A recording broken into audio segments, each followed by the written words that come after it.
All right, we are live. Sorry about the delay, folks. I was switching around on screens and apparently I clicked on the wrong button and it muted everything. So we had to go back out and start all over again. But good to see everybody on here. We got Ron on here tonight and we're going to kind of talk about why fishing's kind of tough right now. You know, this time of the year, it seems like it kind of starts getting to where the fish get spread out and you really have to grind to get a bite. So we're kind of going to jump into that and just kind of open forum, whatever you guys want to talk about. JB's not here tonight. He had baseball practice. He's been having baseball practice on Tuesday nights, but they moved it forward one night.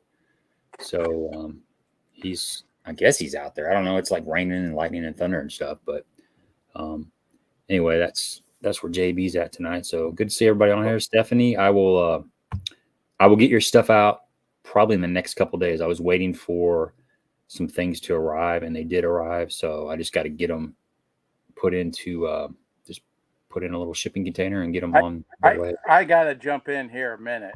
I was at Cedar, the boat ramp. I was pre-fishing for this last tournament. I don't remember if it was, I don't know. Sometimes it's last week, Thursday, Friday. And the lady walked up to me and her husband and introduced herself, and it was Stephanie. And my joke for the show was going to be that she was pulling her boat with an Escalade. And I was going to ask her how she got the Escalade, and she was going to tell me that she just traded in all of her 10-horse Monty stuff. So it's hilarious.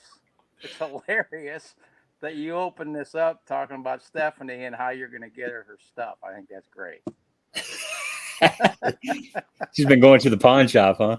Oh my gosh. She can retire early. That's awesome, man. Yeah.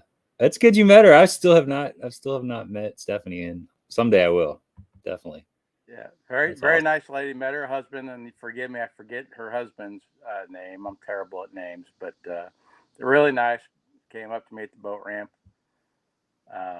and met them, and then went fishing. Sweet. What's up, Darius? Good to see you on here. Got Phil in here. Gary, Scott, Brad, the whole crew in here. I'm going to try to stay on top of the comments. We always get backed up. You know, we get in the middle of these streams and we're talking to the guests and you get behind and it's like we talk about something and then the question or the comments out there and then, 10 minutes later, it's not relevant to the conversation. So it's, try to stay on top of that. Gary bailed out for a minute. He's going to get some bacon. So. Oh, gotta have bacon. Gotta have bacon, man. What's up, Hammy? Good to see you on here. Sean, what's up, bro?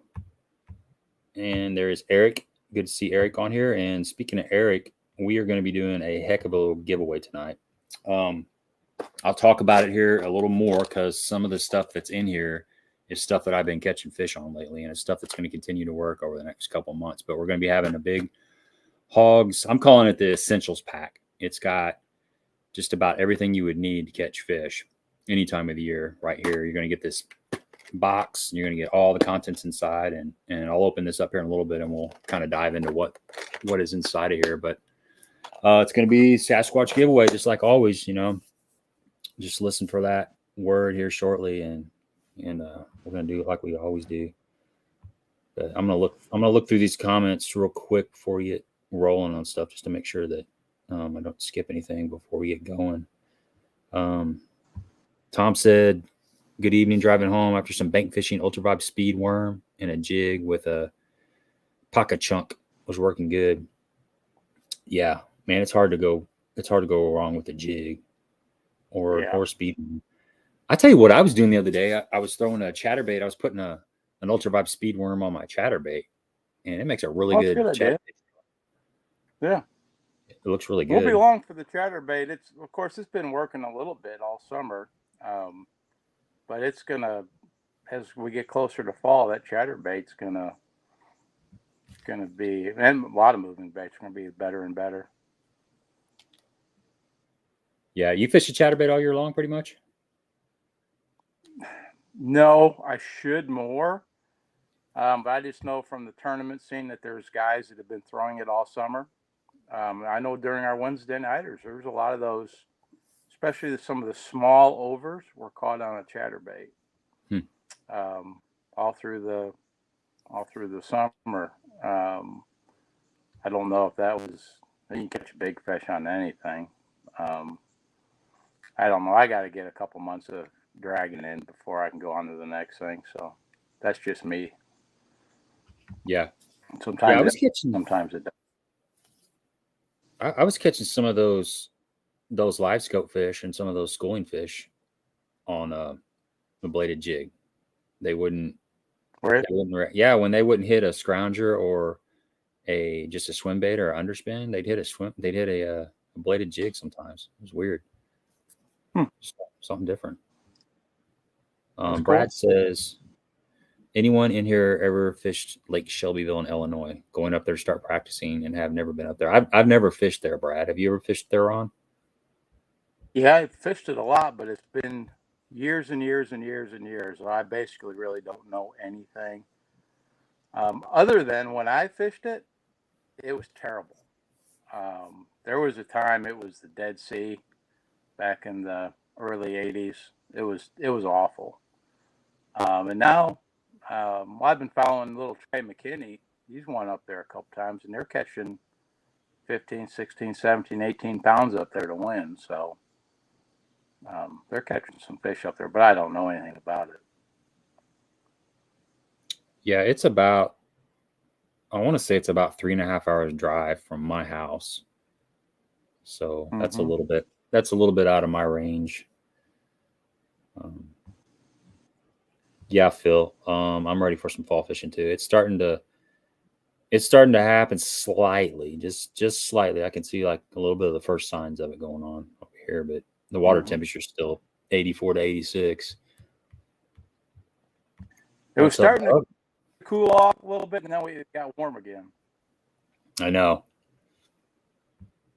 Me and Doug had a fun time in the boat the other day. Should probably have a video out next week. What's that? Cool. It was good seeing you that day. Yeah, it was. We were talking about you, and I kept looking over there, and I'm like, I think that's Ron. I'm pretty sure that's Ron. And Doug said, that is Ron? And I said, well, does he have a life jacket on?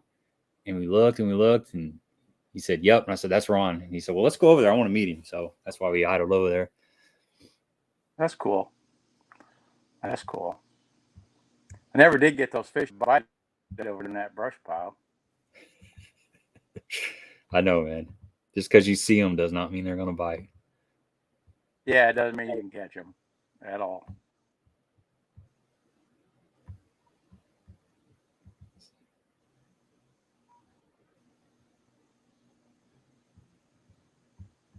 Yeah, Rend's another one that I don't fish much.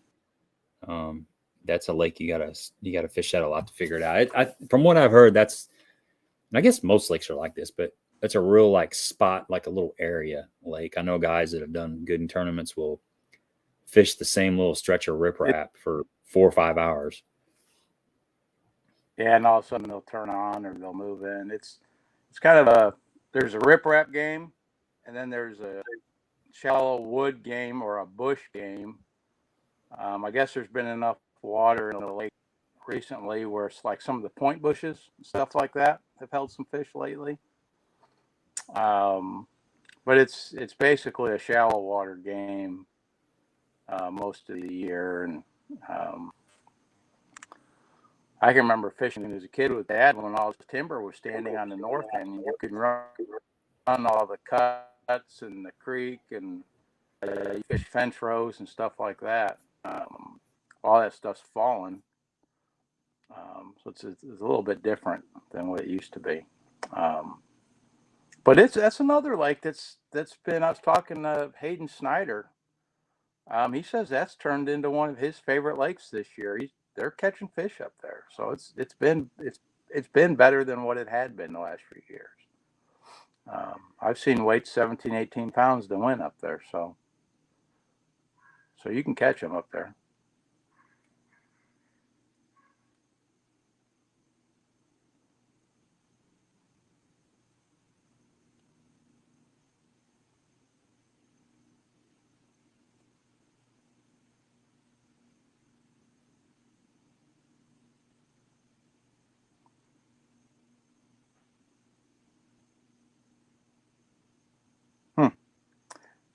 Did Gabe get his internet zapped? Well.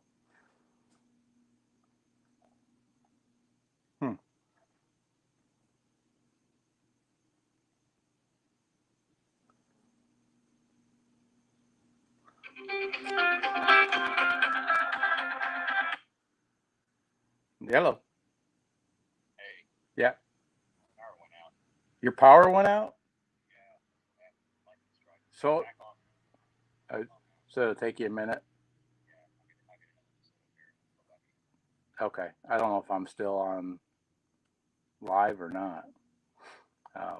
Anyway, if I'm live and people can hear me, Gabe's power went out. It came back on. He'll be back on in a second. So, all right, man. Can you see me at all? Can you see? No, I can see me. I can see me, but I can't see you're gone. Yeah. All right. All right, buddy. Bye.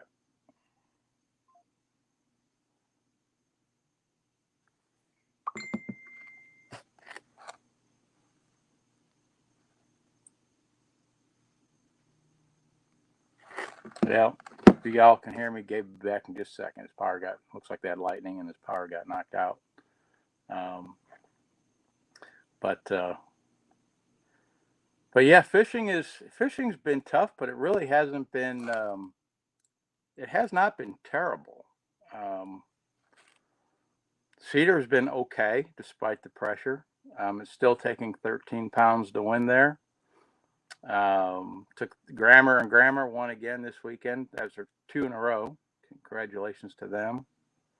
And we finished middle of the pack. We had a limit, so we finally figured out how to catch the unders. But then our overs weren't very good. So, but that's fishing.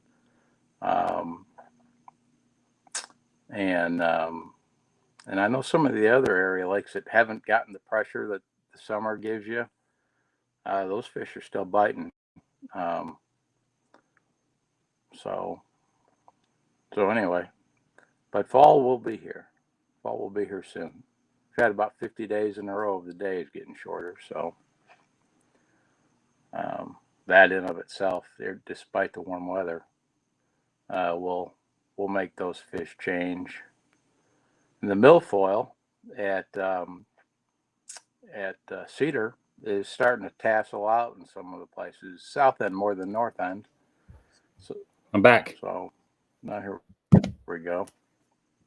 Can you hear me? You there? Yeah. Can you hear me? Are we live? Okay. Yeah, we're live, man. You were going the whole time. I think I kept talking. I don't know if they can hear me or not. That's a good co-pilot, man. You have my back on that one. Yeah. I was just saying lightning struck the house, I guess. It hit the house? Well, no. I was kind of over. I'm a fisherman. I had to kind of, inflate the story a little bit. But there was a big flash out there, and then everything went black. So I think it hit the house. It might. What were we talking about? I'm sorry. I was saying fall's coming. We've had longest day of the year is June 21st. Right. So we've had 2 months, 50 days, or whatever it is, of days getting shorter. And irregardless of temperature, that makes the photo period, it's always important. And the milfoil and stuff at Cedar, I've noticed it's starting to tassel out in a few places. And as that cover improves, that there'll be fish that get in that. I did catch a frogfish the other day pre-fishing, so that was cool. So that bite will only get, as we go. That just that'll get, if nothing else, even if it's not the best bite, it's a fun bite. Yeah, I noticed exactly what you said. How the milfoil and the coontail and stuff is starting to kind of top out, and it's really good looking grass. Mm-hmm. It's really green, and I've been seeing some of the little shore minnows in there. I call them shore minnows. Okay. They're just look like little fathead minnows kind of zipping around in there, and there's some bluegill, but there's still a lot of shad out. Yeah. Still a lot of shad out roaming around. There's there's a ton of shad starting to pile up in some areas of the lakes. So yeah, it's happening. It's happening. So on the agenda tonight, kind of what I wrote down just loosely, kind of wanted to touch on the fishing like right now in this moment, because it's kind of tough this time of the year. You can go out and have, you can kind of struggle. If you get there early in the morning, you might have a good bite for the first couple hours, but then once it gets around that 10 o'clock time frame, that 10 to 4, it's really, really tough to get bites. So I was kind of want to talk about like maybe some theories on why you think that is so tough, and then maybe some baits to go to during those tough times to just generate a few bites just to make your trip worthwhile. When you texted me earlier today and said, kind of what you wanted to talk about, I thought about that. And I think there's a couple things that go on. One, I think on lakes like Cedar and any other lake that gets consistent pressure, I think those fish, they set up and do their routine in whatever lake you're talking about, and then they get beat on for 60 days. And so those fish, they get pretty educated by August. They've been there and they've done that. And I think your live scope kind of proves that. I mean, how many fish do you see that you don't catch? The majority of the fish you see, you don't catch. Yep. And so I think that's part of it. And obviously the one way around that is go fish water that hasn't been beat on, like Devil's Kitchen or Little Grassy or your farm pond or a different section of the lake that doesn't get tournament pressure. Or banks that are, or do nothing looking banks that, man, who the hell would want to fish that? And because it hasn't been fished for 2 months, what few fish live there are catchable. So all of a sudden it becomes a fish worthy spot. So I think that's part of it. And then the bait fish moving around, I think is another fish start to what they were doing for 2 months. I think that pattern starts to slowly change, and the fish can get spread out. Like I caught a frogfish the other day, and I also caught a fish in 20 feet of water. So, there you have it. So it can be a challenging time, but I wouldn't be afraid to go fishing right now. That's for sure. I wouldn't be afraid to go. Yeah, I kind of did a little bit of what you said recently. And if anybody's watched the last couple videos that I've had, you'll notice that I've been fishing kind of more bluffy, rocky type stuff. And that was kind of the reason I made that switch is because the areas that I've been catching my fish, I've been looking at them on live scope and even fishing a lot of brush piles and stuff. And I just haven't been able to get bites from them. They're just, I think what you said a while ago, Ron, holds true. They've seen a lot of baits. I mean, you think about it, people start kind of waking up around March. You start having some warm weather in March, and the fishing slowly starts getting a little better. I mean, you got some people that fish all year, but a lot of people hunt. You've got I'd say it's like in the winter, like 75 to 80% of the people that would fish in the summer are not fishing in the winter. So it's kind of quiet out there in the winter. Right. And then as it starts warming up in March or so, you start seeing a few more people come in. And then April, you start getting some 70-degree days. The weather starts getting a lot nicer. The water temps get up in that high 50s and low 60s, and you start getting that moving bait bite, and it starts getting real good. And that goes on. Starting in April, you get a big influx of people, and they're throwing a lot of stuff. Well, it's almost September now, so that's been going on for 4, 5, 6 months or whatever. These fish have seen a lot of stuff, and they've been caught a lot of times. So they're just smart, man. You can really tell that. Just you keep fishing. If you keep fishing the same spots, you'll notice that it's hard to catch a fish on some of the same areas. And a lot of times it's not because the fish aren't there. They are. If you got the forward facing sonar, you can see there. You can look at those suckers, but they're not having it, man. There's really small feeding windows. Low light conditions. I wanted to jump in here. Let me jump in real quick. When I saw you at Cedar with Doug, you know, you said you were on that one community spot and you could see him, and Doug finally caught a good one. Right. And we were talking about community spots and the fish are there. So at the end of the tournament Sunday, we were coming back in, and Dale, my partner, I said, hey, this one point, it's no secret. You know, Gabe had told me he'd seen a bunch of fish forward facing sonar. Finally got one to bite. I think you guys had one that was about 6 pounds. So we had 15 minutes on the way. I said, let's just stop there. You never know. It's just a timing thing. And I pulled up there and I threw out and just throwing a jig, nothing fancy. I got a bite. Set the hook in there. I was like, damn, I had a bite. Threw out again. Same spot, a little hard area out there. Felt a little pop, pop, pop. You know, I was like, that might be a bluegill, but I set the hook, nothing. It's like, damn it. So I was like, I'm telling you, Gabe said there was a bunch of fish swimming around out here. They didn't just swim, you know, the other side of the lake. I threw out there again. This time one swims off with it, and I set the hook.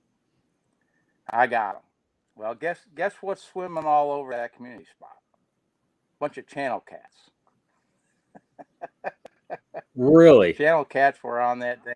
Yeah, they were on there thick. And the standing joke is I caught a catfish 5 trips in a row.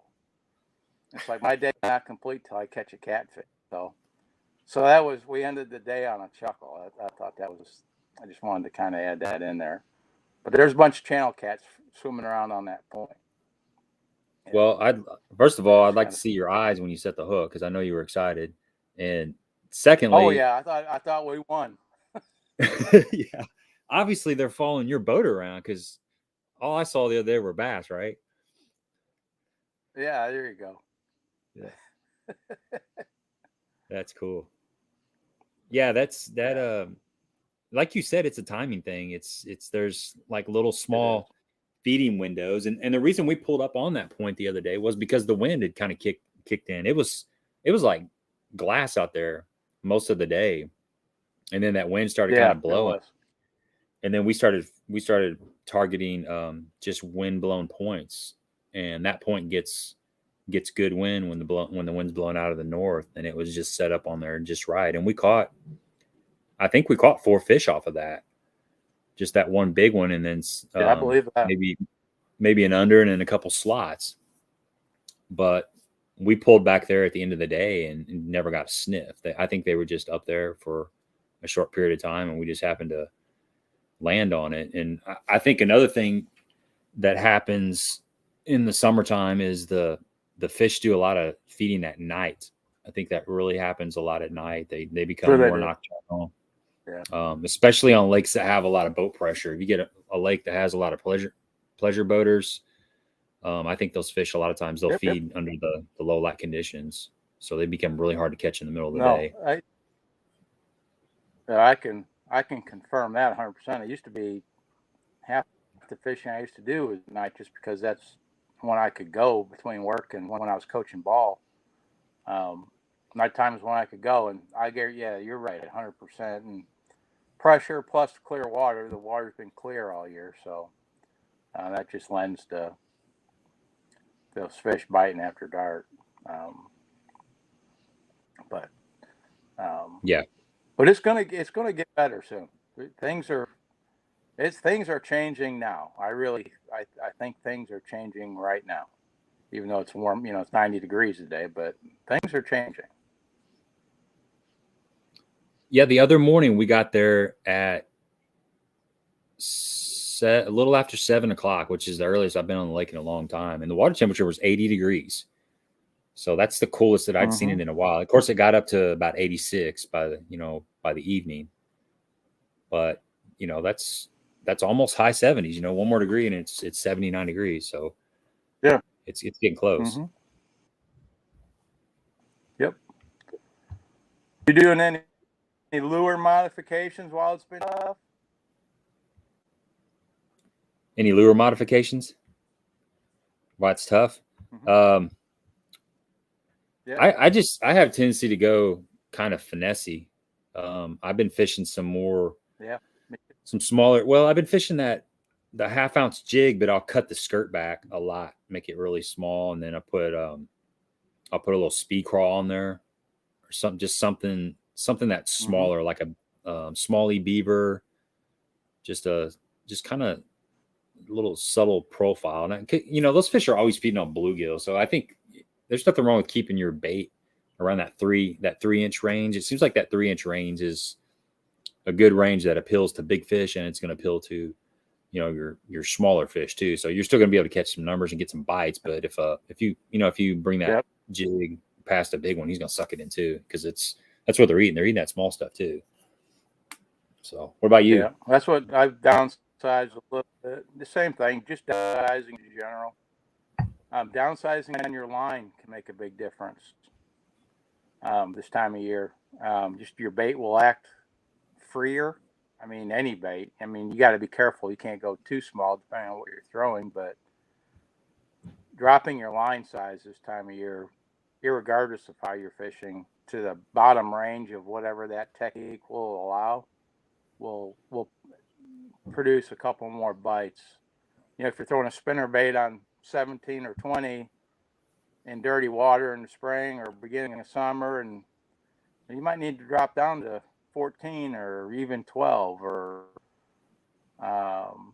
jig fishing, if you've been throwing 17, drop down to 14 or 12 or whatever, depending on what bait you're throwing. But just in general, downsizing your line can help this time of year. Yeah, because the lakes they're getting to the clearest that they're going to be getting for the year. I mean, it'll continue on into the fall. They continue to get clear, but most of these lakes around here, you've got 5 to 6 foot of visibility. Some of them are even clearer. Grassy, geez, when I was over at Grassy, that was like a month ago. It was 9 foot of visibility. I actually I had a white swim jig, and I dropped it down until I couldn't see it, and I reeled up to the top of the water, keeping the bait down, and then just pulled it straight up, and there was 9 feet of line. So I mean, I believe it. That's pretty clear. You did the actual Sessi disc reading, basically. Yeah. So what you're saying about line size makes. Here's another little tip. Here's another tip to go along with line size is they can make. It's not just going to load your boat, but it will put an extra fish or two in the boat. Light line tends to improve the action of any bait that you're throwing. And one thing you can do on a lot of baits, like on a little jig or any fixed lure like that, a loop knot. Old Fred Washburn, who just passed, legend over here in Southern Illinois, really in the Midwest, for those that knew him. One of his little things that he taught me was tying a loop knot on a swim jig and other just regular stuff like that. And Scotty Edwards, if he's listening, will verify that. But that loop knot, it's amazing the difference in how your bait will act with a loop knot as opposed to just tying directly to the lure. Tie a jig on one time in clear water and just throw it out there and just watch it drop, and then tie a loop knot on it, and then move that bait through the water. It's almost a different lure. Sometimes that's something like as simple as that can make a huge difference. That's a good tip. I know crappie guys do that a lot. They always tie with a loop knot, it seems like. Yeah, that's very important in crappie fishing, because you don't want your you always need your bait to be horizontal when you're, you know, if you're presenting it vertically. And that loop knot always keeps that bait horizontal. You don't have to worry about the knot pulling to the front of the eye, and because for some reason crappie don't like that. Sean said his good buddy Jordan Super and his partner won Saturday on Super Lake, 8.5 pounds. It's pretty tough. I don't know. Is that, Sean, is that a 1 over and 4 unders? I think that's 2 and 3. I'm pretty sure, like 2 overs and 3 unders. That lake, man, those strip pit lakes can be super tough right now. Once it gets, I mean, those places over there, I've seen those lakes fish the most stingy out of the lakes that I've fished, as far as the bite window being really, really small. I've went over there like mid-morning, get over there at 10 o'clock, and you can't even get a bite until about an hour before dark. And now that last hour, you can catch 5 or 6 or 7 fish, and they'll be nice fish. But it seems like it is just a struggle certain days over there to get a bite in the middle of the day. So, I mean, if somebody was to be in the wrong spot, and you know, the morning of the tournament and fish the wrong area for an hour or so and miss that bite window, it's going to be a long day. Yeah, Brady. He said he's fishing Cedar Lake Saturday for the kayak tournament. That's one of the lakes we were just talking about. Never been there. Cedar Lake it's a small lake. You're going to have a lot of points. You're going to have a lot of grass. There's some rocky areas up north, depending on which boat ramp you're putting in at. There's a Pomona, and then there's a boat ramp up north at a Carbondale. The Carbondale side has the more rocky terrain. As you go down south, it becomes a little bit flatter. You still got plenty of deep water, but you got more. I don't know that you have more points, but you definitely have more grass, and you got a little bit more stain in the back of some of those creeks. But if me personally, if I was going over there and I could only fish one bait right now, I would just focus on dragging whatever your favorite soft plastic is, something green pumpkin, or you know, magic crawl swirl, whatever your favorite confidence color is. It's kind of a bluegill crawfish thing. And if you just fish the points out a little bit deeper, stay out in, you know, off the outside grass, like 12 to 16 foot is what I would say on the average, and just cover as many points as you can and fish slow with just dragging something around. You'll run across a fish or two, I'm pretty sure. Yep, I would agree. Small shaky head or little big craw or anything like that. Just whatever you have confidence in. If you fish it correctly, it's probably keep it in your hand. He'll be fine. Yeah. Right. Yeah, I'd agree with you, Whitewell. Transition is starting for sure. Big bait bite is good in low light, and during the day you have to downsize on everything. That's what I've been finding. Just and I like to finesse fish anyway. I'd have no problem downsizing, just regardless. Sometimes I just like to throw, you know, little stuff. It's fun. South Jersey says he's got a 10-inch to 1 foot thermocline here on the Delaware where I'm fishing, seeing a lot of smaller fish staying up in the water column, eating bugs. Yeah. Have you seen a thermocline consistently over at Egypt or Cedar?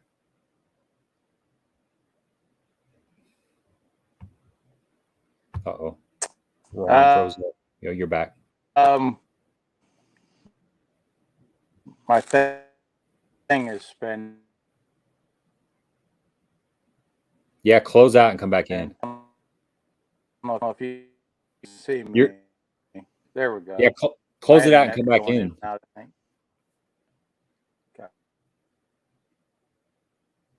You're still, but I can't hear your audio. There you go. He'll be back in a minute. Yeah, that thermocline. I know over there on those strip pit lakes, I was seeing it about 18. I did a video with Jason Husky over there on Pyramid, and those fish, it was kind of like what you were saying, man. There was like a pollen line that was about 6 feet, and the thermocline was like 18 to 20, and those fish were all relating to that pollen line. So I think they were almost using it like it was a mat, but that's where all the fish were. No matter where you went in the lake, they were all like in that 6 to 8 foot zone, just everywhere. And they were relating to any kind of trees, any kind of structure or any kind of cover that was, you know, in that 6 to 8 foot zone. There's Ron back. You back? Yeah, I think so. Okay, cool. Phil said a rattle trap played some over the week. Thing light.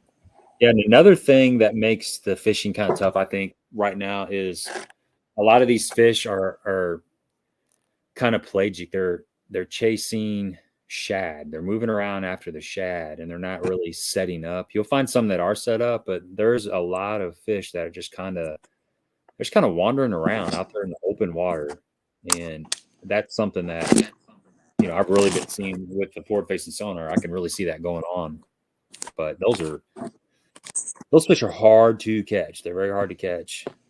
You've got to. I'm getting better at kind of noticing when they're in little groups. If you can get the singles are really hard to catch right now. Even the doubles are hard to catch. But if you can find like a little group of like 3 or 4 or 5, maybe you'll have a chance of catching one.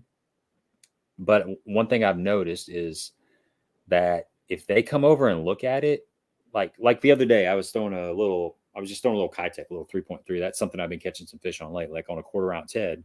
And I'm just throwing it on, I think 8 or 10 pound test. But I've been picking up a few fish on that. And I had a fish the other day. I was just kind of slow rolling over the top of these fish. And the fish came up and kind of bumped it, tapped it, but he didn't take it.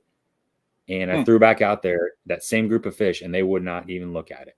It's like you're only getting one shot. And if they don't commit, you might as well just move on. I mean, obviously I'm #NoPro, but I'm still watching it, and I've still caught a few fish using that technology, but it's something I've really noticed. And it probably has to do with pressure, I would think.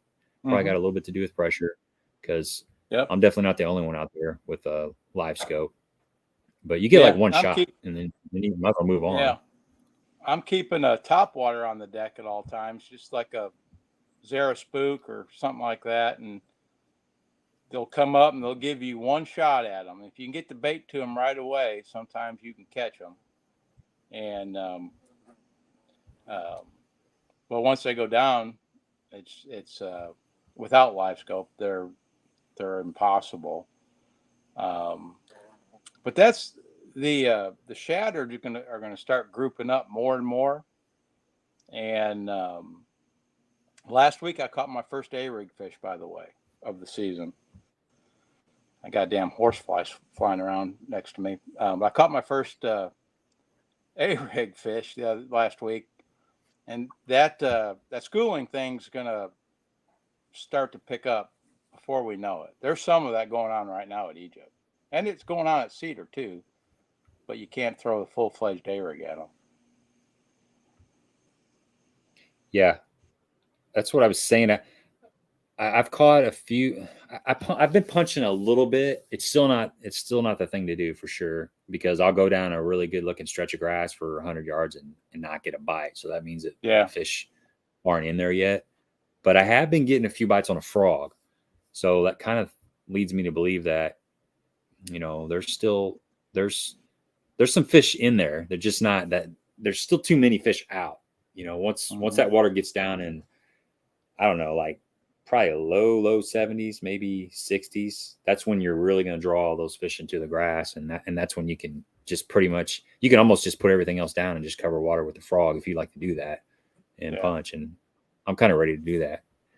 Yeah, it's kind of like it's a good change of pace from everything that's the fun part about fishing is, you get the different things that become prevalent as the year goes on, and you're always ready for that next thing to start, just for a change of pace. And I think we're all looking forward to fall, a little break from the heat, and some different ways to catch fish, and before too long, probably be able to catch some numbers of fish.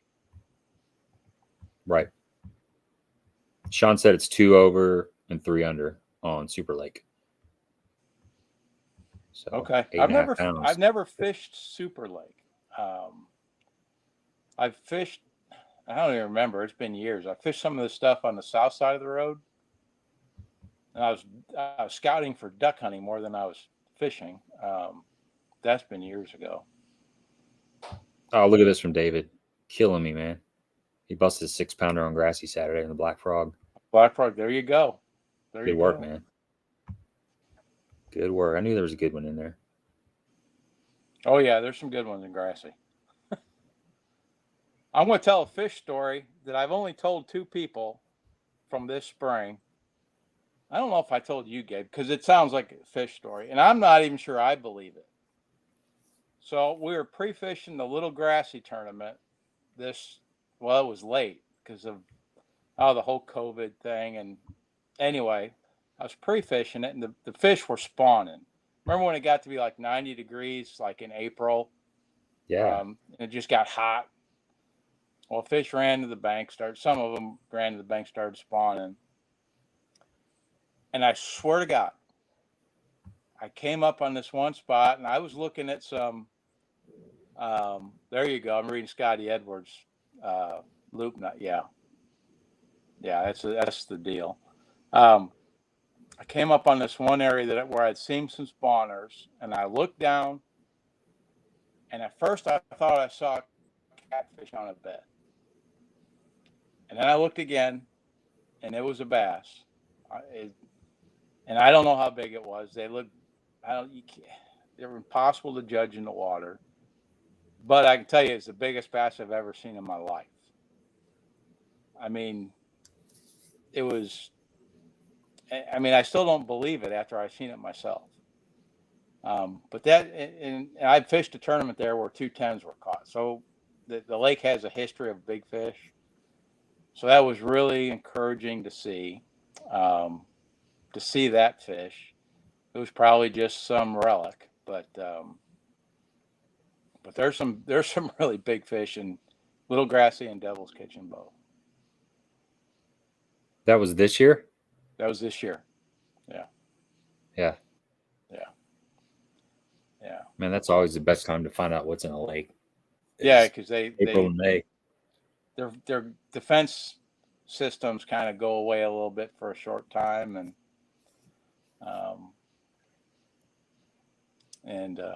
anyway, that's just a fish story. But I saw what I saw. It was pretty cool. I believe you, man. Yeah, I believe you. Check this out. Here's a good question. How do you keep your confidence after not catching anything for 4 hours? That's a great question. That Go is ahead, a Ron. great question. That is a really good question. And I struggle with that. It's part of it, though. I mean, and there's sometimes after 8 hours you still haven't caught anything. That's part of it too. Here's a little funny thing that old Jay Zapp used to tell me is you never get skunked. You just run out of time. So just look at it that way. If you go home, you haven't caught anything, you didn't get skunked. You just ran out of time. Yeah. And that's really how you have to look at it. And then the other side of things, one of the things that separates the pros from guys like us is they fail quickly. So they'll fish for where you might fish for 4 hours without a bite. They'll fish for an hour without a bite, or maybe just 15 minutes without a bite, and they figure they got to change something. And I don't know how many times I'm guilty of 2 hours later, I'm still doing the same thing that isn't producing any fish. Well, you gotta change. So I think that's a great time to not be afraid to experiment. I mean, what's the worst thing that can happen? Just continue to not catch fish, I guess. But and sometimes they just don't bite. So don't ever anyone think less of themselves because they didn't catch a fish. Yeah, and I think that sometimes you go over to the lake and you want to catch fish on a certain bait, and you force it, and it's not going to happen. And sometimes you gotta.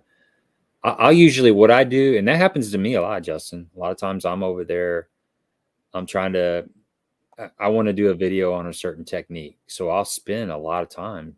I'll spend several hours on that technique and not get a bite on it. It's just not going to happen. I try to force it, but a lot of times what I'll do is I'll try to do something exactly opposite. If I'm fishing around here, we have a lot of grass.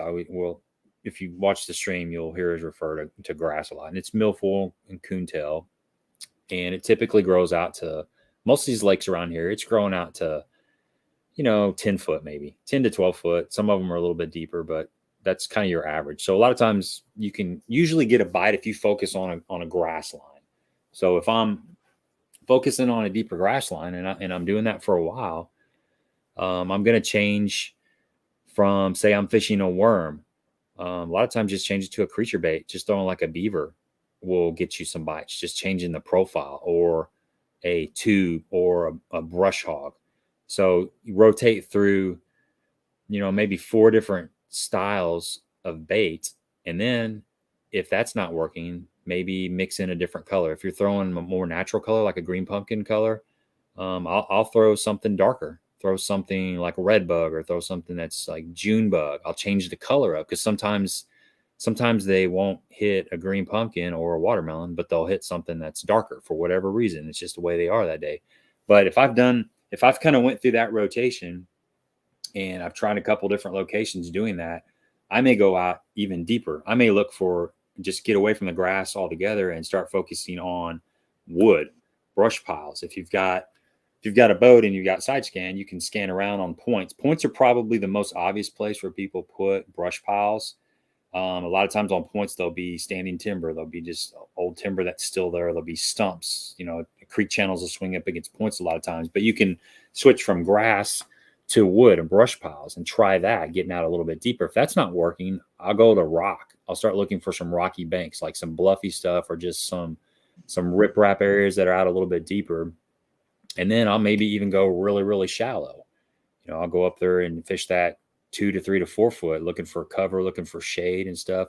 So, mixing it up, not just being set on fishing one depth zone, because that's the key, is figuring out what depth zone the fish are relating to, and then find out what kind of cover they're relating to. Is it grass? Is it laydowns? Is it, brush piles? Is it rock?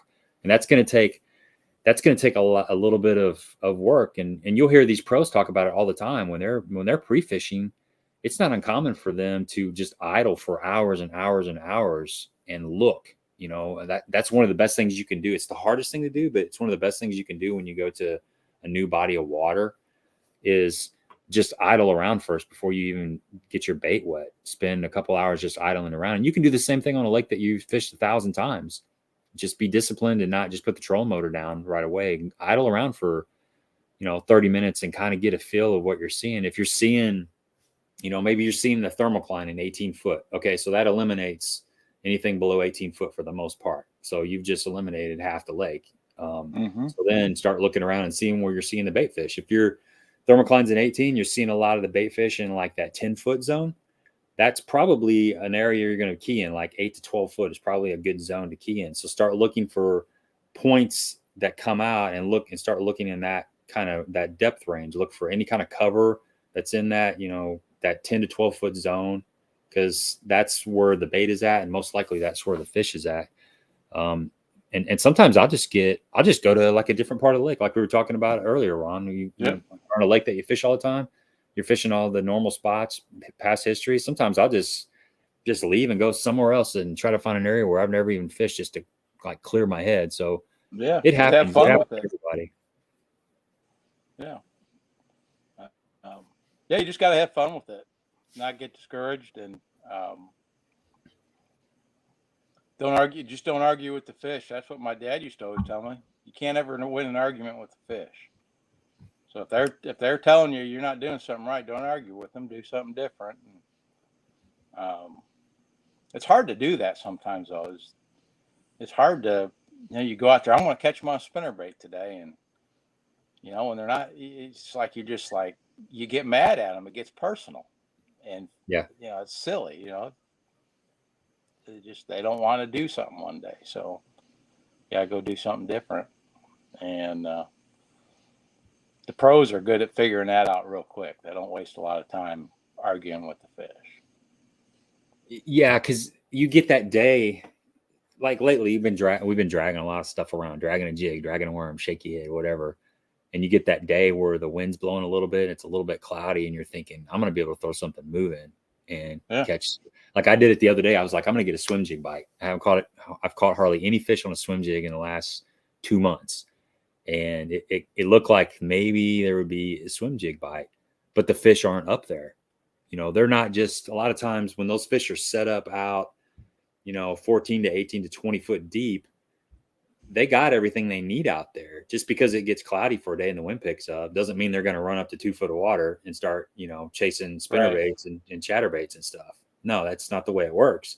I mean, they may, but a lot of times that's not what happens. So there's nothing wrong with experimenting, give it 30 minutes, 40 minutes. And if you go through a couple areas where you think that should be going on, if it was going on and you don't get bit, then it's probably not going to be happening. You just gotta go back to what was working the last time you were there and just wait.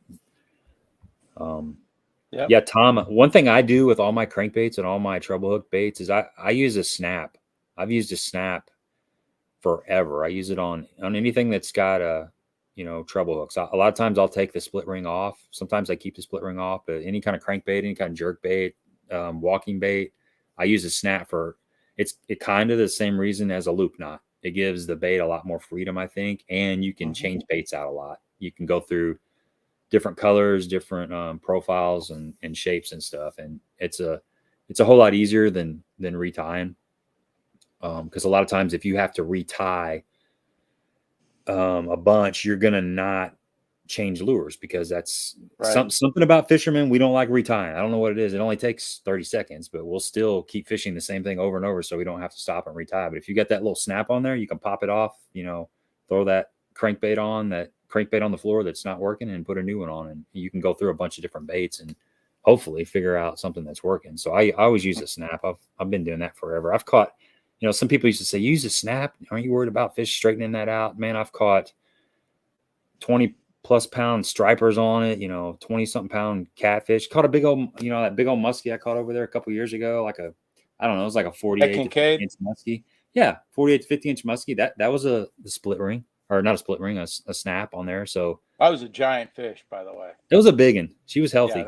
Yeah, I'm not a muskie guy, but I know just from being in Minnesota, I understand what a good muskie is, and that was a good muskie anywhere, buddy. Yeah, thanks, man. What was crazy was that fish ate my jerk bait head first, and it was inside of its mouth. So that line, I was throwing 10-pound fluorocarbon. That line was just, it was in between its teeth. I don't know how it didn't slice me off. It was a miracle. Just meant to be. It was meant to be, man. That's all you can say. Sometimes it's just meant to be. Yeah. So what are some of the, right now, some of the baits? We talked about a lot of just dragging baits. What's some of the baits that you got a lot of confidence in right now? Right now, just downsized versions of this, everything I've been throwing all summer, just smaller jigs, smaller worms, small shaky head. Nothing extravagant, just trying to downsize just to get a doggone bite. Right. And then in the back of my mind, I've been, like I said, I caught a frogfish, and then, in the back of my mind, I've been watching the weeds and, looking for movement, and trying to pay attention to where the bait fish are, and kind of where they'd been and where they'd moved to. Just looking for all those signs to where we can start doing some more of this fall stuff. And kind of last year, I'm not trying to brag, but the guy talking about 4 hours without a fish.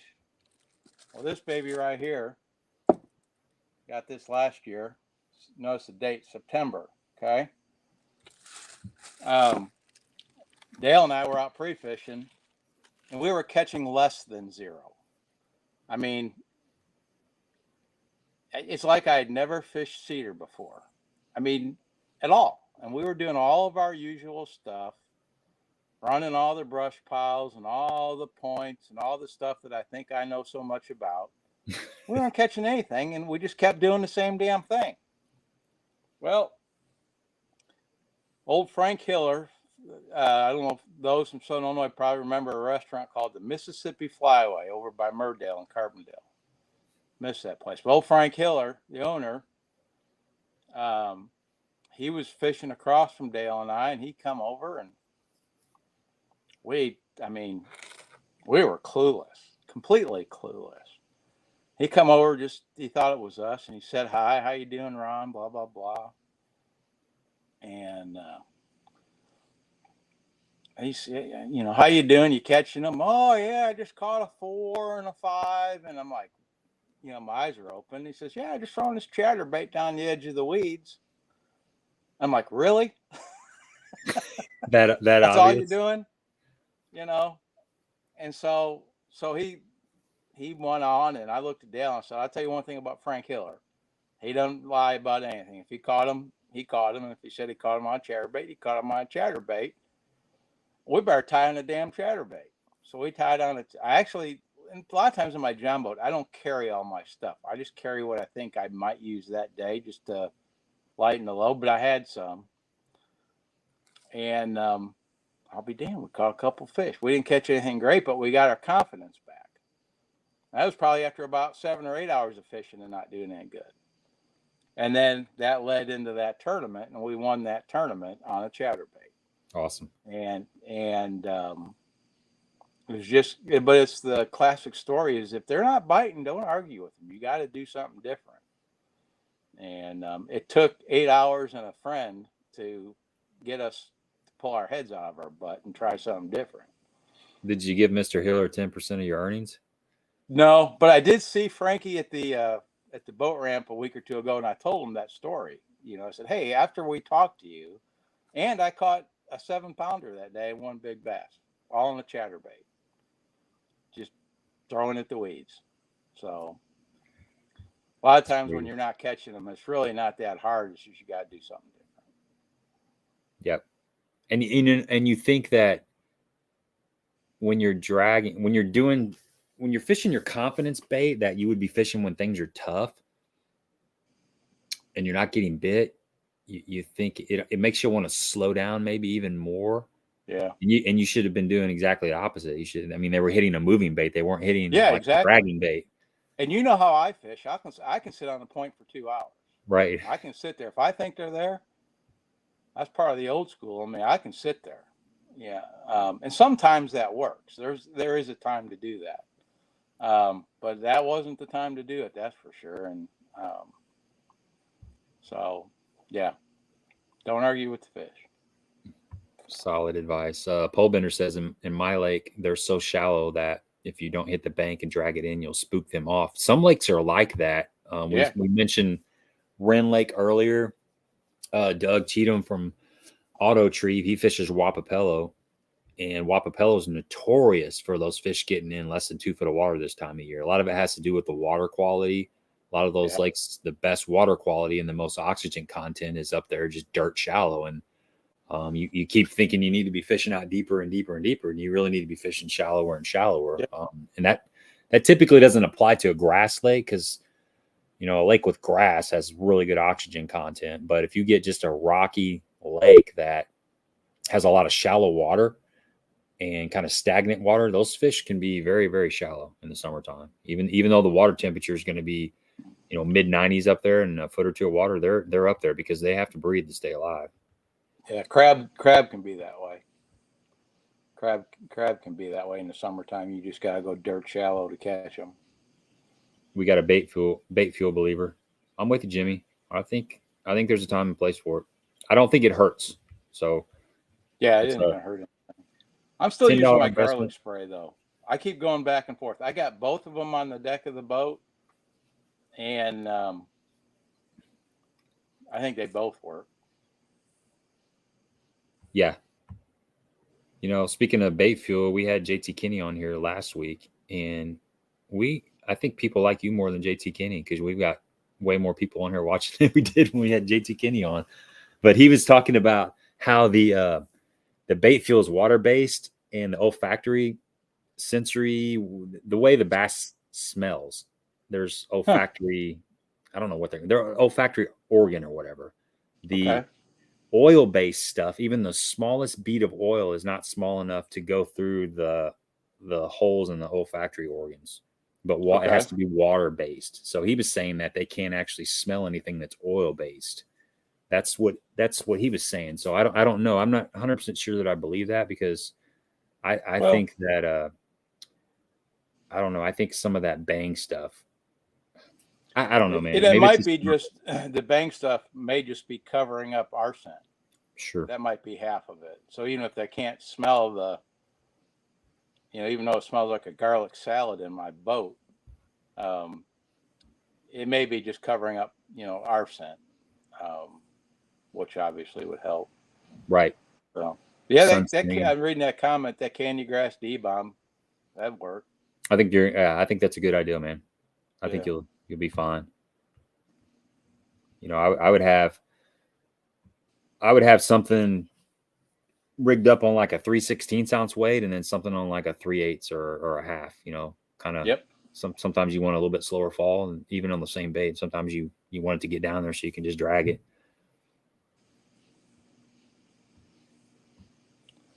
Hey, I wanted to touch on something about kind of on your live scope and, getting these fish to bite. Have you tried snapping a bait off the bottom at all to try and trigger some of these fish? That's interesting that you said that, because when I fished the BFL at Cumberland Lake, I was staying with 3 other guys, my buddy Mike, and then there was another Mike, and then Ben, and they all had live scope. Ben was targeting fish that were relating to standing timber, and he was throwing a big plastic worm. Okay. Just a big power worm. And he noticed that when he'd flip up next to that tree and it would fall, and the fish were kind of suspended just a little bit off the bottom, they would let it go by, but he would stroke it and pop it, and he would get a reaction strike out of those fish. Mm-hmm. So that's a good idea. I honestly haven't done it a lot. I have caught some fish kind of once it goes down, like a Ned rig or a shaky head, once it goes down to the bottom and they follow it down, start reeling it in and drop it. So instead of like really ripping it, just kind of getting it up off the bottom and almost like replaying that subtle fall again. And I've caught some fish doing that. But no, I haven't specifically, focused on like stroking a jig or something off the bottom like that. That'll sometimes that'll get one to react. Interesting story about stroking a jig or a tube or whatever. So when I'm up there at Mille Lacs, my biologist buddy, they do a lot of diving as part of their work. And up there on Mille Lacs, these big boulders on the right boulder, I mean, you might see 15 crawdads just crawling around on the boulder, and you'll see the smallmouth swimming around the boulder, and they're just like in perfect harmony with the crawdad. You don't see them run up there and eat one very often, but they eat them.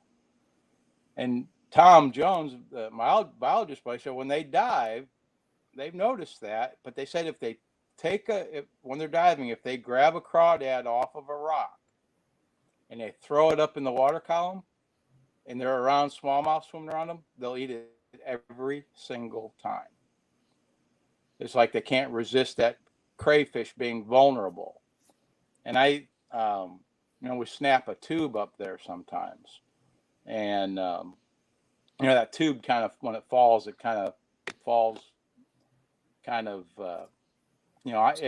every time you snap it. And so I thinking about that, it made me think that maybe that's kind of what's happening. And after that, I've caught more fish snapping a tube or a jig or whatever, than what I would have before.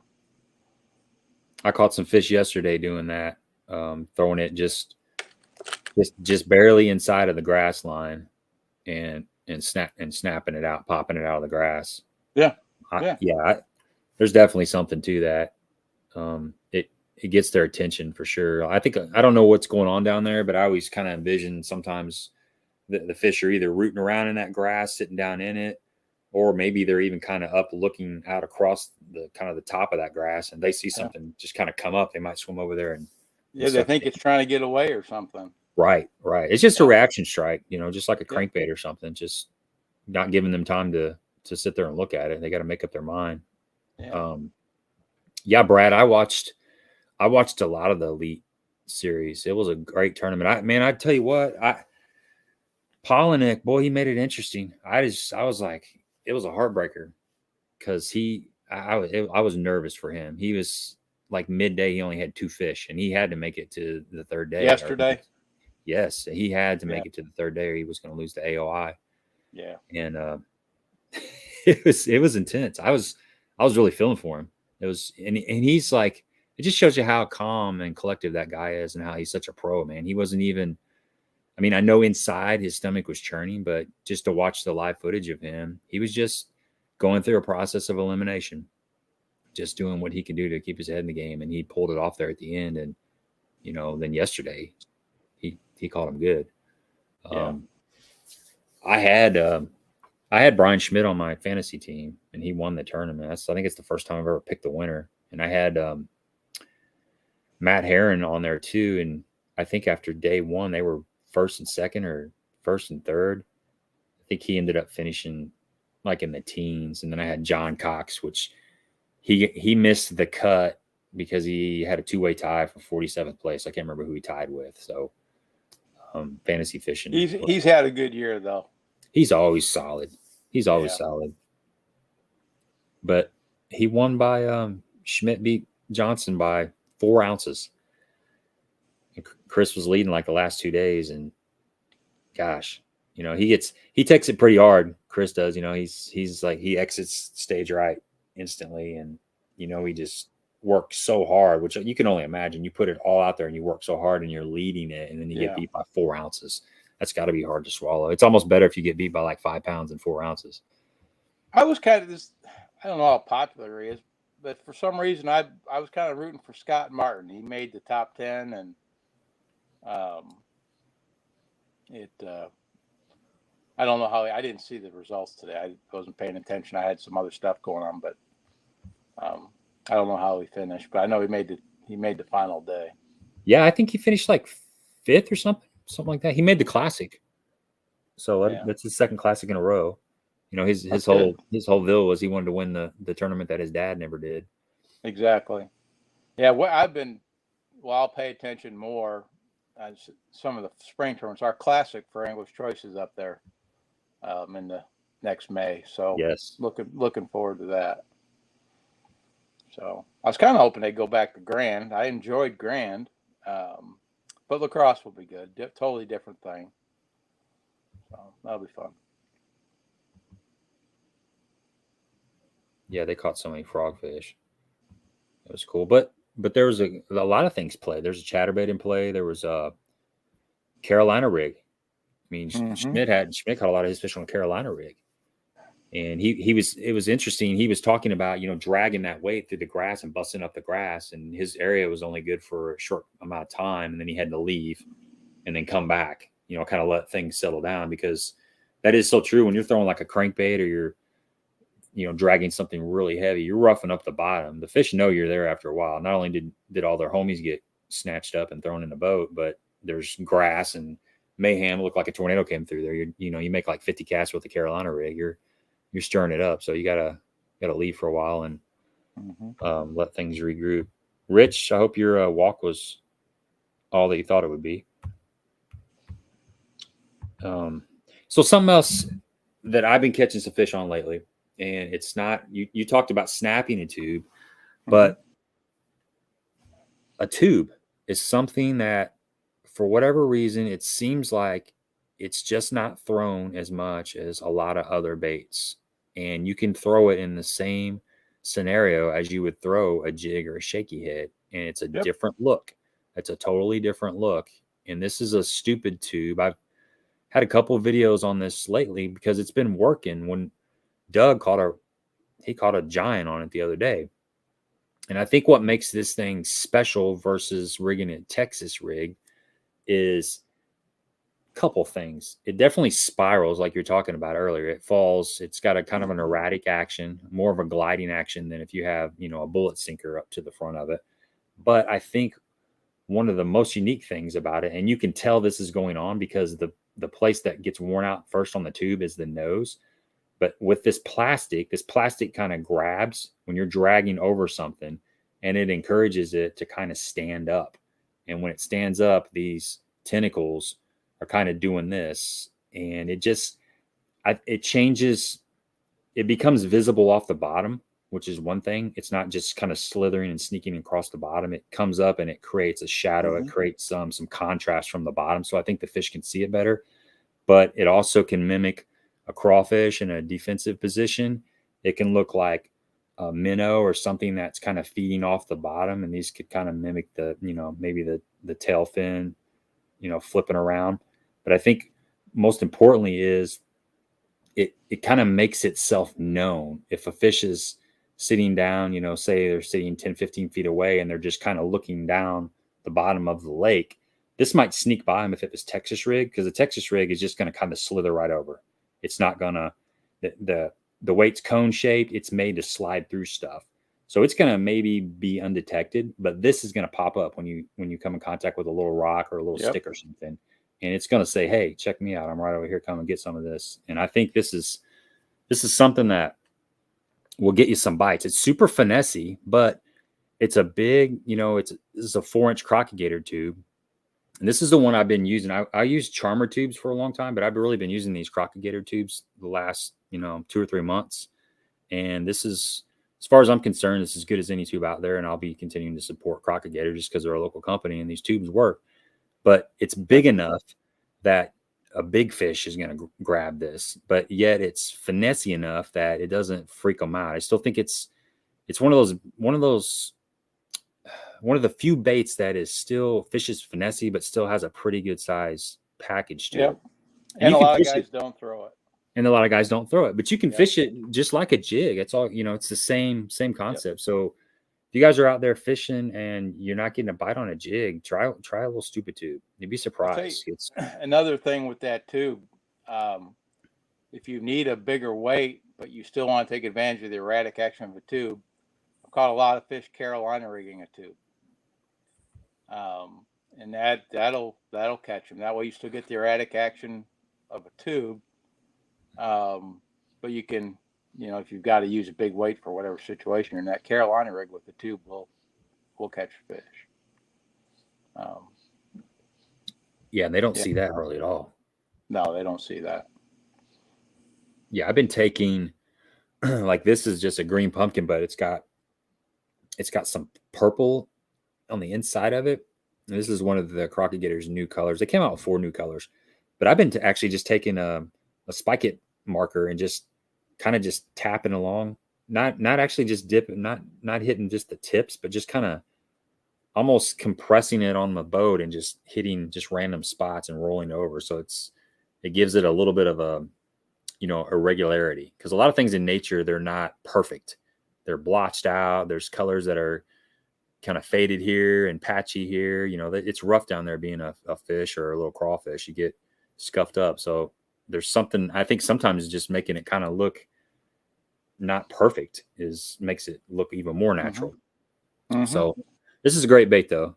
This thing works. It works around anything. You can flip it. You can flip it like a jig. You can just cast it out on points and hop it. But I'm strongly recommend if you guys are like to fish a jig and fish a worm to try a tube out. Yeah, it's kind of a timeless bait. It'll always work. It'll always work. And it's, for whatever reason, it's just not as popular right now. I don't know why, but I'll tell you. And now you can Texas rig them and catch them on a tube. We were talking about snapping a tube, and this was on grassy. But I used to throw what was I called it a heavy tube, and I would purposely, I didn't need the weight to fish, but I would purposely put a 3/4 ounce or even an ounce weight Texas rig on a tube. Really? Yeah, on purpose. And then I would throw it out on the point or whatever I was throwing, and then snap it, and then let it sink and hit. And I mean, you can feel the dang thing hit. You know, it almost vibrates your rod when you're doing it that way. And then wait, don't move it. Let the fish come to it. Wait, you know, kind of like throwing a jerk bait. You know how you that cadence, you wait, and then every once in a while you sit there and 1,000, 1,000, all of a sudden your line would swim off, or it would tighten up or whatever. And I'm sure that, you know, this is way before the days of live scope or whatever, but I'm sure there was fish out on the points just like we see every day. And it was just something that, you know, they're like, hey, that's a little different or whatever. But that big weight hitting the bottom would sometimes, not always, but sometimes it would get them the silly things to bite. Okay, here, my man JB jumped on here. What's up, bro? Miss you, man. He says, do you ever go bigger or go home this time of year? I guess 3/4 ounce to a 1 ounce weight on the tube kind of qualifies as going bigger. Yeah, that would qualify. Yeah, I haven't done that in a while, but it does work. You know, it's a good question. Have you seen any of the big gizzards you had swimming around when you've been poking around shallow? Honestly, I haven't been fishing shallow too much. I just kind of started doing that the last couple times I've been out there. But no, I haven't really seen a lot. Have you been seeing them? Either. Yeah, if I haven't. I start seeing them, then I'll start. That's a good indication to start throwing something bigger. And have you noticed the bluegill beds are vacant? I mean, Yes. vacant. They all summer there would be some on there, but the bluegill beds are empty. And that's kind of they're done. You see big bluegill up shallow, that's a good sign you can upsize your bait. But I haven't seen a bluegill up on any of the bedding areas now for a little while. Yeah. I'm seeing small stuff up there. Like I just started kind of seeing those little shore minnows that I'm talking about. Yeah. Or little bluegill, the ones that just live up there. Right. The ones that just live up there. Yeah. I have seen a couple groups of shad starting to kind of sit along the grass, moving a little bit closer on the grass, out deep. I mean, like the grass that you can't see visually, but grass that you can see with your graph. I've seen a little bit of that. So I don't know what that means, but I guess I'm ready for it to change, and it's going to change when it wants to change. Somebody asked about what kind of snap I use. I use, if I can find a Spro, like any hardware made by Spro is really good quality stuff.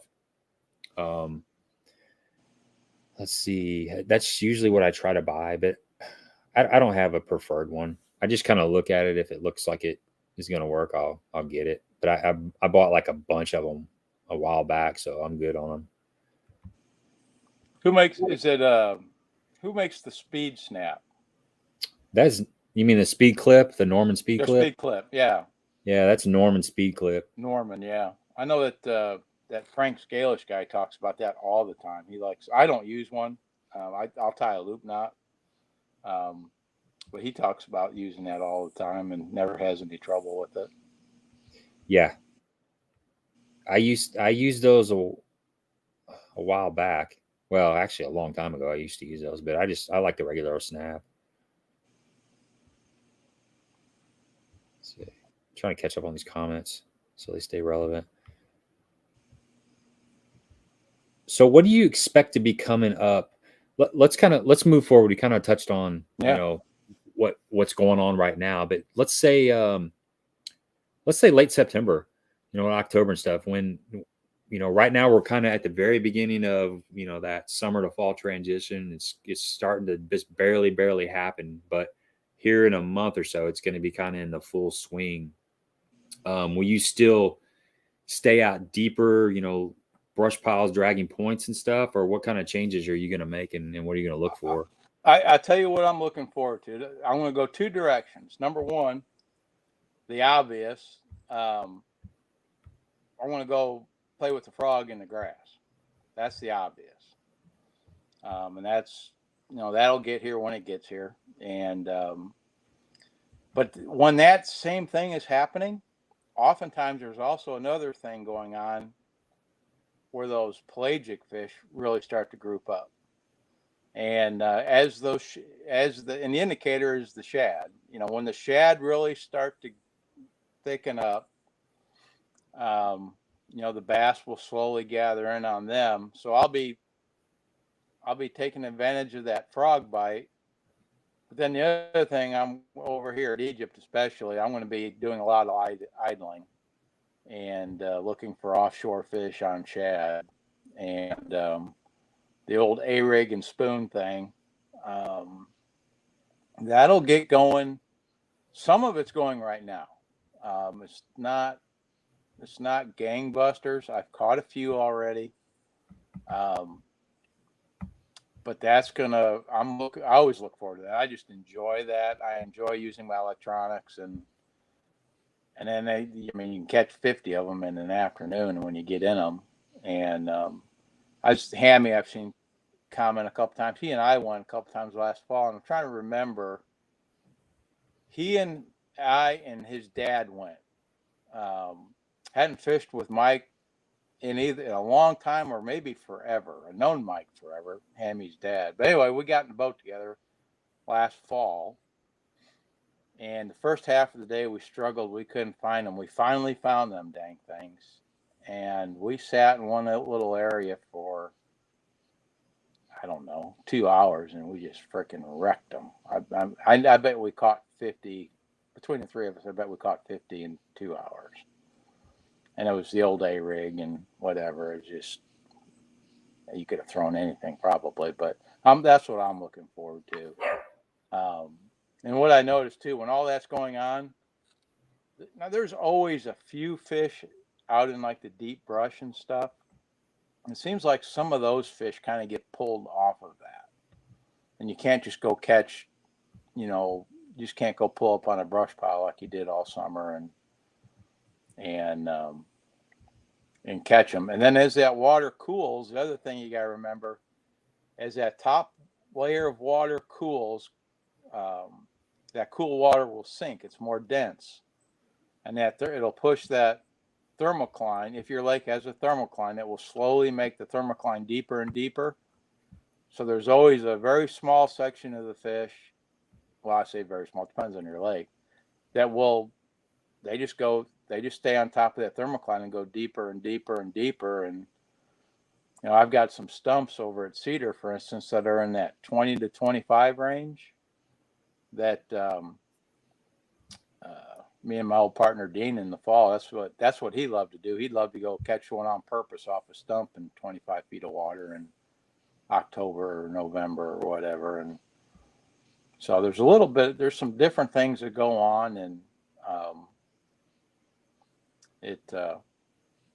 but it's all of it's fun. I'm looking forward to all of it.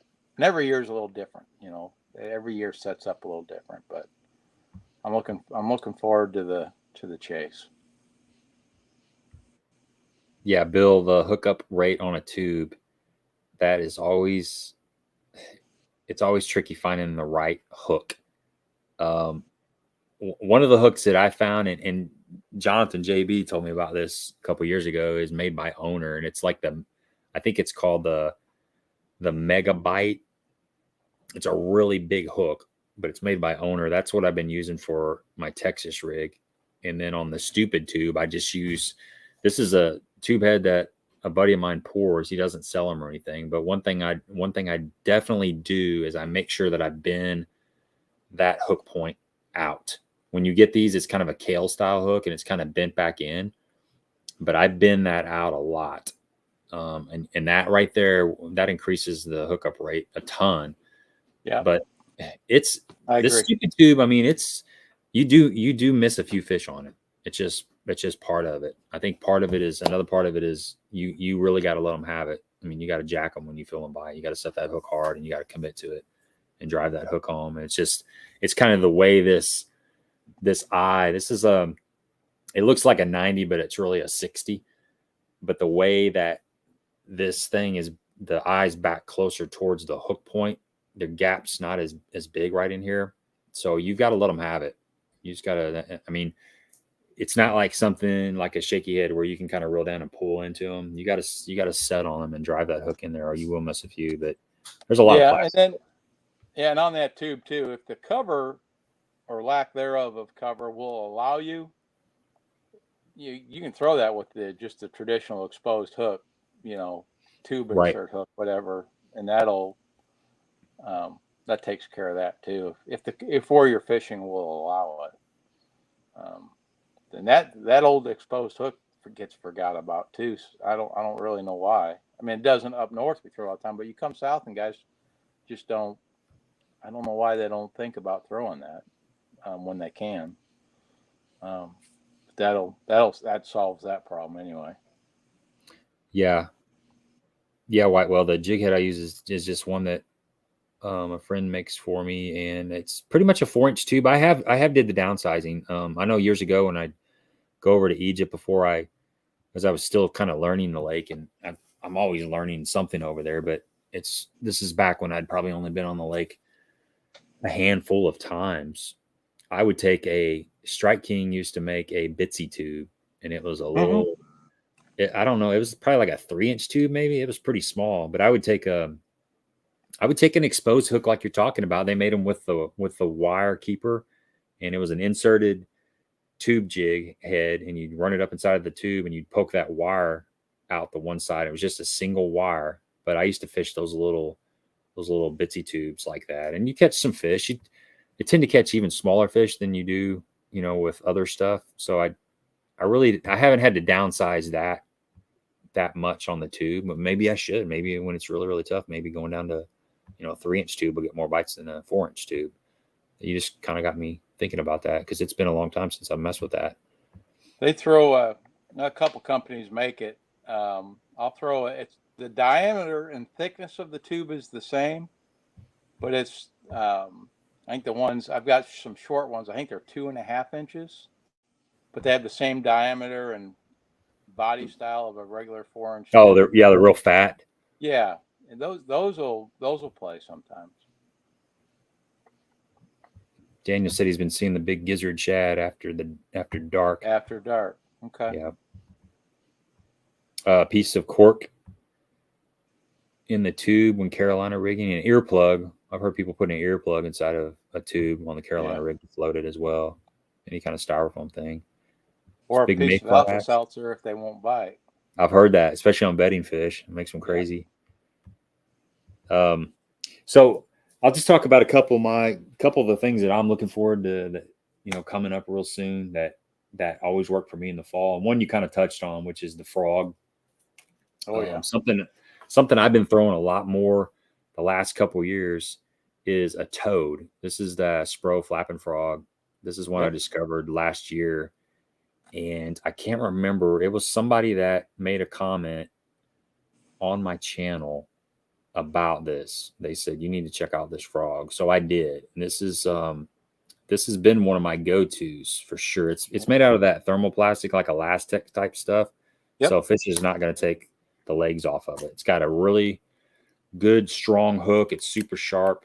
But the thing with this that I like around here on the milfoil and stuff is you can fish this on a mat just like a regular frog. But when things start thinning out and get kind of sparse, you can reel it in like it's a buzz bait. It's the buzz bait of the grass, basically. Yep. So it's just multi-purpose, and this works starting in the pre-spawn all the way through, but it really starts getting hot and heavy here about October, November in our area. So I'm looking forward to those days when you can just kind of put this in your hand and cover water. I like that mindless fishing sometimes. It's kind of what I like about spring, where you can just take a chatterbait or a spinnerbait or a swim jig and just fish it. You don't have to second guess yourself. It's just about covering water. And that's kind of how that toad bite is. It's got a sharp hook too. Dude. Myself. Yeah. Yeah, I started throwing that bait some last year because of you. It's a good bait. Yeah, you can cover water with it. No doubt. The downside of this frog or this toad, I mean, they call it a frog, but it's really a toad. But what will happen is you're going to get a lot of this going on. you're going to get this nose is going to pop out like this. If I can get it to do Oh, it. it pulls down. Yeah. Yeah. It's going to do that a lot. Yeah. This little plunger is going to pop out. So pretty much after every fish, you're going to have to reset this frog. And it's not that big a deal. The first couple times it happens, you're like, ah, crap, what a pain in the butt. I don't like this thing. But it literally takes, 10 seconds. Yep. And the hookup ratio on this frog or this toad it's pretty dang good. It's the way that they've got this hook matched to it. I mean, it just really, it does the job. One thing you have to do is it comes with this little disc weight in the belly. First thing you do before you even fish this is take some super glue and go all the way around this thing. Just kind of close up that gap, because it hasn't happened to me, but I've heard several people, this disc will pop off if you don't do that. And then the frog's pretty much useless because it needs that weight to push down so the flippers can work. I'm sure there's probably a way you could fix it, but to keep from doing that, because once this disc is out there, it's open in there. There's a cavity in there. So just super glue it or silicone it or whatever. Just try to do whatever you can do to make sure that doesn't happen. But that's a great thing that's getting ready to come up. I just throw it on 50-pound braid and a 7. I got like a 7.6 kind of heavy rod, but I've been throwing it on a 7-foot medium heavy, but it's a heavier medium heavy. And as long as I'm not in like heavy slop, like mats and stuff, if I'm just kind of on the outside grass and stuff, you don't need like a super, super heavy rod. Yeah. I noticed, I don't consider myself a frog expert, but I do enjoy it. And I went to a little lighter rod. I've got a 7.7 rod that says it's a medium heavy, but I would say it's like a lighter medium heavy. But I can take that frog and I can throw that dang thing forever with that little bit looser tip. And with that braid, it doesn't matter how long a cast you make. There's zero stretch. So I'm still able to get a hookup. And then it's just, but then what I did to compensate for a lighter rod, I put on a lower geared reel so I can winch those fish through the grass. And, but I can get my frog back to some stuff that I wasn't with my stiffer quote unquote frog rod. I couldn't get the bait to them just because I couldn't cast as well. That's worked pretty good for me. Yeah, you got to, a lot of times you're, especially if you got a really big mat. Well, like that mat we fished last year in the back of the furthest creek there on your home lake. At Egypt. Yeah, I mean that mat went for 300 yards. You need to be able to get that frog way out there to get to those fish. You'll see a spot that looks good, and you'll see the cheese on the and you gotta get in the cheese. And I don't know, we should probably say what the cheese, you gotta look for that. I don't know what that stuff really is, but you know what I mean when I say the cheese. You got your regular grass mat, and then you got that like slime whatever. I think it's really important later in the year on that grass fishing. That's where you want to be throwing around. Sometimes you'll see that sweet spot, and you got to make a long cast to get to it. Yeah, that's right. You don't fish a big swim bait, do you, Ron? A little bit. I throw a little bit. As far as swim baits go, my swim baits tend to be 5 at a time on an A-rig over at Egypt, because we can throw a regular A-rig at Egypt. So the A-rig kind of takes a lot of that big swim bait time away from me. Yeah. But I do throw it a little bit, and I might have went to Dunn's and bought a couple mag drafts. I'm not sure, but I might have. But I hear you. Yeah. Yeah, something you can do, Brian, on a frog. If you get a frog that's stiff, you can boil it for a little while, and that'll soften it up. Set it out in the sun. Like if you're fishing one day, just leave it out in the sun and let it kind of loosen up. But I've never had to do this, but I know some people will boil a frog to kind of soften the plastic up. Spro makes a really good frog. Snag proof. There's a lot of them out there, but there's a lot of them that aren't that good either. There's definitely some better ones. Yeah, find one you like and stick to it. It's not you don't need every brand of them. What about weighting a frog? When do you weight a frog?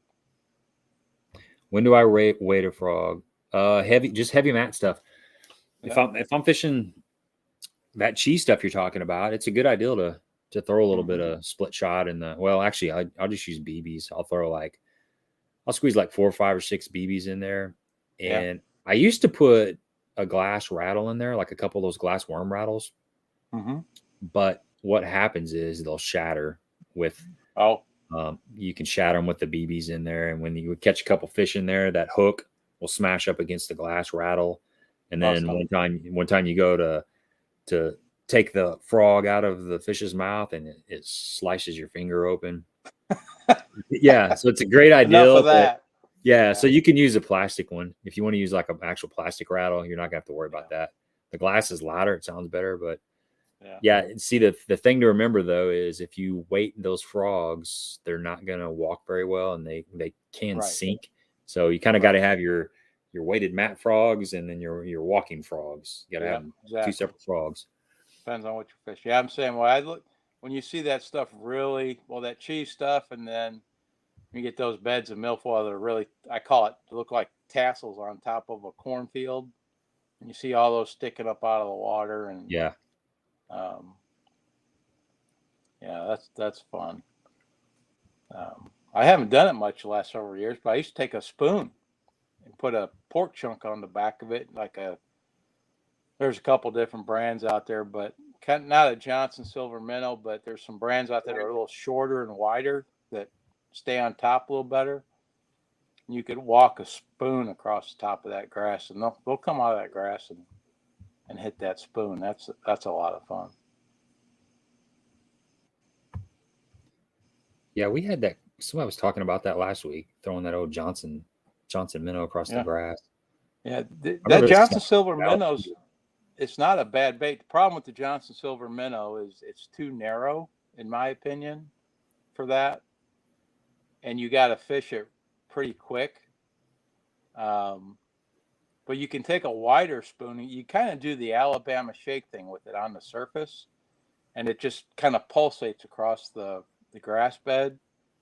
I throw a spoon called the Miller's Wobbler, and has a collapsible weed guard. And on the right, and especially if there's a lot of bait in the grass, you get that flash of the spoon going through there. And there's days that's what they want.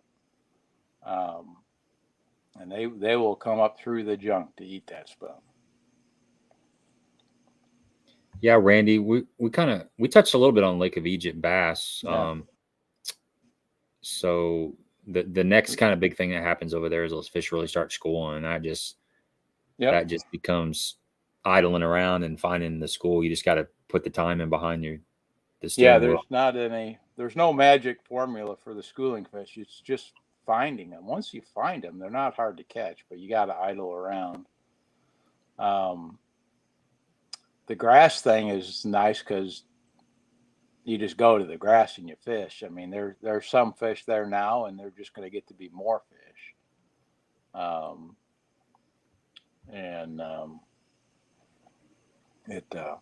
That's the nice thing about the grass. Plus, it's a blast when they blow that thing out of those grass mats. That's fun.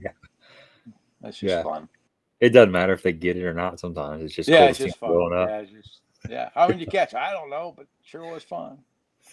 Yeah. Tom says they've fixed or improved the weight issue on the newer Spro frogs. That's good to hear.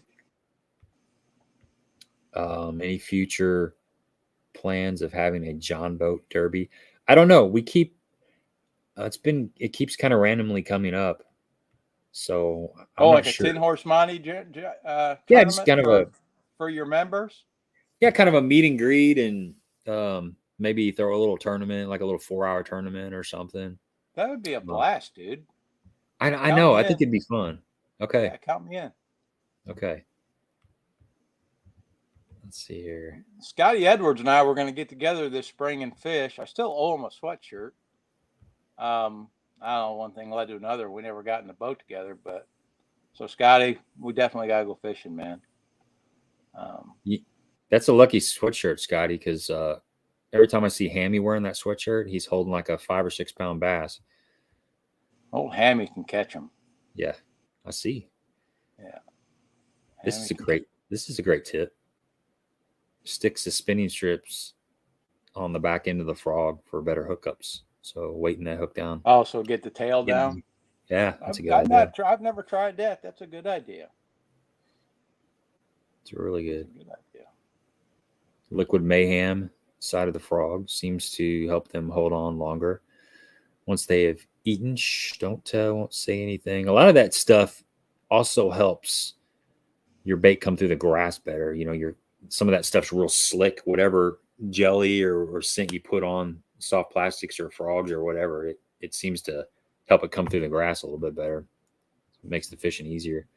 I'll touch on 2 more techniques and then we'll kind of start wrapping this up. But the other thing that I do this time or coming up here shortly is I start punching. I love to punch. It's a lot of work. You know, some people don't do it because it is a lot of work. You know, you're throwing around a 1 ounce weight, 1.25 ounce weight, and you got a long rod, you're covering water. It's repetitious, and it is. Sometimes you feel like you're insane because you're doing the same thing over and over and over without any results. And that's the definition of insanity. But you do find that little stretch of grass that you catch 3 or 4 fish in, just a little stretch. And it may take you an hour to find that little stretch. But to me, I mean, I enjoy that. So it's kind of a 1-2 punch, no pun intended. The frog and the punching deal is kind of my go-to in the grass. But I like to put 2 bobber stops above 1 ounce. If I can get by with a 3/4, I go with a 3/4. And if I need to move up, I'll move up. And right, you know, when it's really going on, you definitely got to have a 1 ounce to get through there. But there's a lot of times when it's not too thick that you can get by with a 1/4 ounce. Couple reasons. It's less fatigue. There's a big difference flipping a 1/4 ounce weight versus a 1 ounce. I mean, a 3/4 ounce weight versus a 1 ounce weight. It doesn't sound like much, but you know, you're doing that 500 times in a couple hours or something. And it does make a difference, not just the entry, but pulling it out. When a fish bites this, the bigger the weight, the more the tendency to blow the fish's mouth open. So you're going to lose a few fish. That, you know, you're going to encourage that mouth to just blow open, and that hook's not going to have anything to grab. But overall, if I can just get by with a 3/4 ounce, that's what I'm going to do. 1 ounce certainly going to happen, and 1.25 ounces is about the heaviest that we have to fish around here. Now that's not like that everywhere. I've been to Pickwick. You go down to Pickwick, and you got to have like a 2 ounce to get through that stuff. It's hydrilla, so it mats up a lot different.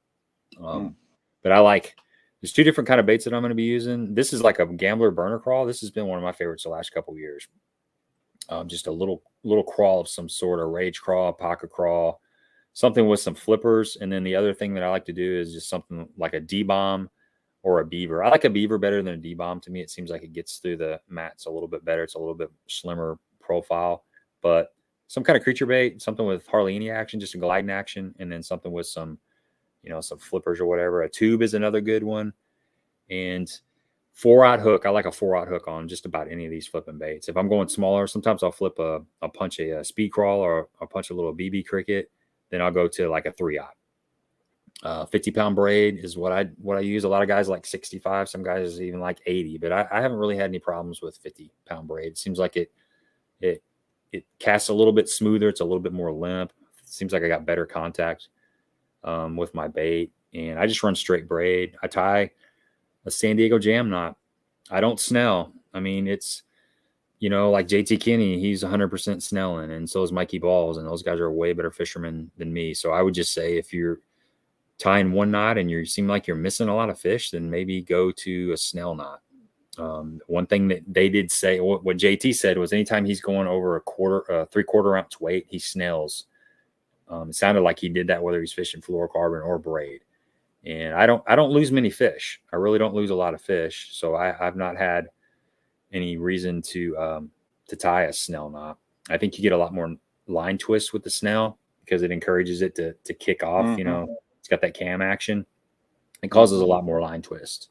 And if I start missing a lot of fish, and I think it's because it's the angle of the hook and not having that cam in action, I'll certainly change. But so far it hasn't been an issue. But that's, you know, a rod, having a light rod is one of the biggest factors in doing in punching. You want a rod that's got some parabolic action, in my opinion. It needs to be heavy and long. You know, like this is a 7'11" rod. You need something that's long because a lot of times when you set, you're reeling down and you're actually pulling that fish out of the grass and then reeling down and pulling. So the longer your rod is, the more line you can take up as you're sweeping. You can certainly get away with a 7.4 is probably the shortest that I would consider. 7.6 to 7.11 is a good range, but you want something that's kind of got a little bit of a parabolic action to it. This is a Hawgz Custom Light. I've had this for a while. It's actually a Magnum cranking rod, and it's got a somewhat of a soft tip, but it gets a little bit meaty right in here. But the thing that I found is if you got something that's too stiff, you'll move that fish really fast and you'll put slack in your line and that fish will come off because you're fishing a flipping hook. You know, this is just a straight shank flipping hook, and it's a pretty good size diameter. You need a pretty good stout hook. You're going to blow a big hole in that fish's mouth. And if you get any kind of slack, that hook's going to fall back out and you're going to miss that fish. So having something that's kind of got somewhat of a soft tip to keep pressure on that fish is super, super key. And then the actual weight of the rod. You want a rod that's not super tip heavy and it's got a pretty good balance. I mean, this is just the one that I've got. There's tons of them out there that will probably work, but I think that's really key, is having a good balanced setup so you're not fighting a heavy rod all day long because it'll wear you out. It's 100. That's 100% true on that. It's you know, there's some rods you can get away with and you don't have to spend a lot of money. That's one rod I spend some money on, and just heck, the older I get, the harder it is to handle a big rod all day. I've got tendonitis really bad in both elbows. But I just went ahead and I splurged. I bought a GLX 711. And everything you said, I agree with. There are times you can get away without braid. You know, there are times that it makes sense to flip and punch with fluorocarbon. I'm no expert at that part of. That's an area of my game I need to improve on. But I had fun this summer. We fished a tournament up at the Coin City Lake, and it's just a little lake, and it's just a giant pad field. That's all the lake is. It's just lily pads all the way around it, and all you do is, there's some other little things you can do, but basically what you do is it's a flipping contest basically, and they have this little tournament every year. So I got to fish it this year, and it was fun. In the middle of the summer, just putting the big rod in your hand and flipping and punching a plastic bait. Like what Gabe's talking about is oftentimes for the milfoil or coontail. What was interesting in the pads,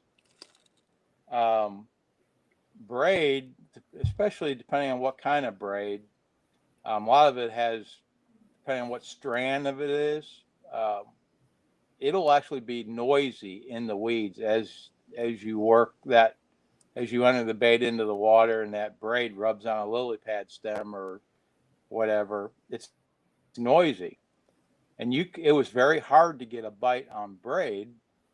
We caught all our fish on fluoro just because it was quiet.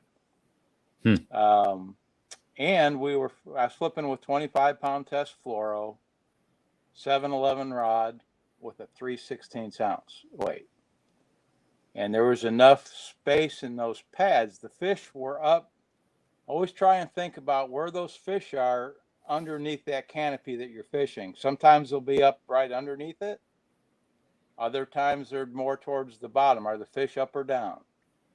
And we caught probably 80. You could get a small weight. You could work that small weight into some of these gaps in the pads and stuff, and they didn't want the big weight. They weren't chasing that bait down. So don't kind of be open-minded on using that big rod for that flipping. There'll be an opportunity for all that. And what Gabe's talking about, something I definitely have to get better at. I need to get better at when they're not really wanting that frog, I can go in there and punch through that stuff and with the big weight and drag them out of there. But always try and think about where those fish are positioned. They're not just in there. They're positioned, most of those fish will be positioned specifically one way or the other. And oftentimes you'll have a mile of grass and it all looks the same, but a lot of times it's the bottom content that will be what's concentrating. Like maybe it'll just be mud bottom for 200 yards and all of a sudden you run into a hard bottom, and that's where the fish will be. That's the thing that's different. That's the edge. Or maybe it's a transition of one weed type to another weed type, and that creates an edge. And sometimes that's where they'll be, or it'll be a bait thing. But sometimes you got to forget that you're fishing a giant mat and still remember that those fish are going to be positioned a certain way. And then the mat's just something you're punching through to get to them. That's good stuff, man. That's really good stuff. Cause sometimes you'll get like you said, you flip through that mat, it goes to the bottom, nothing. I typically will pop it a couple times and then let it sit and pull it up and out. But there's been times when you're pulling it up and right when you get to the top of the mat, you get a bite. That's when you get your bite. That's the fish that are sitting right underneath the mat. Yeah. And that's a huge key. That's no different than if you're casting a jig out on the point and you're working it and then you're reeling it back into the boat and then something smashes it. That means those fish are suspended up underneath that mat. There's not sitting on the bottom. So always pull that thing up to the bottom of the mat and kind of shake it. It takes a little bit of extra time, but if that's how they're biting, and that's how they're biting. Yeah. And you can, a lot of times, let's say let's say it's the weeds, but it's weeds with hard bottom or with rock or whatever. Mm-hmm. You'll start to notice a pattern within that, the way you're catching them. And then you can take miles and miles and miles of weed bed and eliminate 90% of it. Once you figure out, okay, it's got to be on a point with hard bottom and, this much water depth or whatever. And then you can look, you can match that condition up and you can eliminate a ton of what looks like the same stuff. And it makes fishing those massive weed beds seem less daunting. And it doesn't seem so intimidating. Like, where do I start? Yeah. Yeah. That's the best feeling in the world when you get something dialed in like that, where you can just run past all the stuff. God, that's the days. To me, that's doesn't happen enough, but no, that's I think that's even better than when you catch 40 fish, which a lot of times you're going to catch 40 fish if you get it figured out. But I would rather have a pattern so dialed in that I can just run past all the stuff that's not working and just land on what is working, and then catch a fish or two, leave, and duplicate. And you can do it again. Yes, exactly. I mean, that's like the ultimate thing as a fisherman, to be able to pattern a fish like that. Yeah. Kyle, no, I haven't tried that. I've punched the Tokyo rig, and I punched like a Bubba shot, which is basically just a beefed up version of a drop shot rig. And I've caught fish on both of them. But to me, I'm not even sure what that is, actually, Kyle. Maybe I should check that out. But I honestly don't know what that is. So I don't have a clue. Yeah, I don't know either. For me, the Texas rig comes in and out of the grass the best. So if I can get a bite doing that, the Tokyo rig comes in and out of the grass decent. And you can, the advantage of a Tokyo rig is you can actually downsize your weight. Like if you're using a 1 ounce to Texas rig, you can get by with like a 1/2 ounce or 3/4 ounce with the Tokyo rig. It just, the bait's out of the way and it's more streamlined. Your weight hits first and then your bait gets, basically the weight punches a hole and the bait just kind of comes through there. But I've caught some fish doing the Tokyo rig, but out of the 3 rigs that I just mentioned, the straight Texas rig seems to come in and out of the grass the best. It's the most efficient. I'll talk about one more technique and then we'll show this box and then we'll get out of here because these people have been really kind for staying on. We've had a ton of really good questions too. It's been very interactive. Appreciate everybody coming on here. But the other bait that really catches a lot of fish for me in the fall, and if you've been following my channel the last year or two, you've seen this come into play. It comes into play in the post spawn, and it certainly comes into play in the fall. But it's an underspin. This is just an underspin made by Cumberland Pro. There's a bunch of good underspins out there. Just find one that has a post that gets this blade away from the body of the plastic, because you don't want that hitting. But I throw a fluke. This is just a Zoom Super Fluke. I cut the belly out of it to streamline it to keep this blade from hitting it, or I'll throw a small swim bait. The Skinny Dippers one, that's great. Little Kitech, Hawgz Custom Baits makes some of the little swim baits that are really good. But one of the 2 baits, there's some days when they want this just kind of dead action, and then there's some days when they want that paddle tail. But this right here will get bites starting in the fall all the way through the winter, even in cold water. Even when that water's like in the low 40s, you can still slow roll this underspin. Yeah, you've done that a bunch, over in those tournaments over there in Egypt. But this is a deadly technique that really starts happening in the fall. So that's 7-foot medium heavy rod, and I like to throw it on 15-pound test fluorocarbon. And almost all my reels are like 7-to-1 gear ratio. So the punching, the frogging, and just about anything else is 7-to-1. I do have some 6.4, which those work great too. But I think that 7-to-1 it's pretty good all around. You still get some speed, but you still get a little bit of torque. If you start going to like those 8-to-1 and some of the 9-to-1s, you do get a lot of speed, but you might lose some of that torque to get the fish out of it, especially if you're fishing in grass, to get the fish out of the grass and stuff. But the underspin, man, is a killer. So let's look at this box here from Hawgz. This is what everybody's been waiting on. We've been rambling on. You need to talk about a number or anything, or yeah, we probably do. We need to go ahead and get that out there. Sasquatch sighting? Yeah, we need to talk Sasquatch sightings. I was going to mention the BPT's going up to Mille Lacs, and I think you're heading up that way too, aren't you? Yeah. That's definitely Sasquatch territory. And I kept thinking when we were at Shoddy's house that there could be one lingering around there in the woods at any moment. But here's the deal up there. I got when I was living up there, I had specific instructions on how to take the trash out.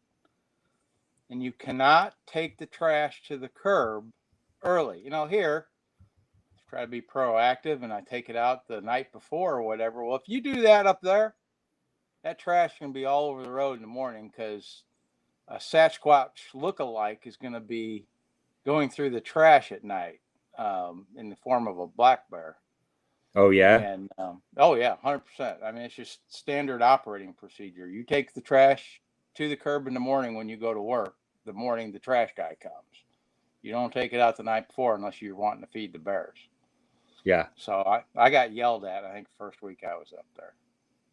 Yeah, my neighbor across the street, he had a habit of putting the trash out the night before, and one morning there was trash everywhere. It wasn't a black bear. It was like, I guess it was coons. Coons got in there and just, they wreaked havoc. But that only happens once. When you got to clean it up, that's the last time you do that. Yeah. That's going to be fun though.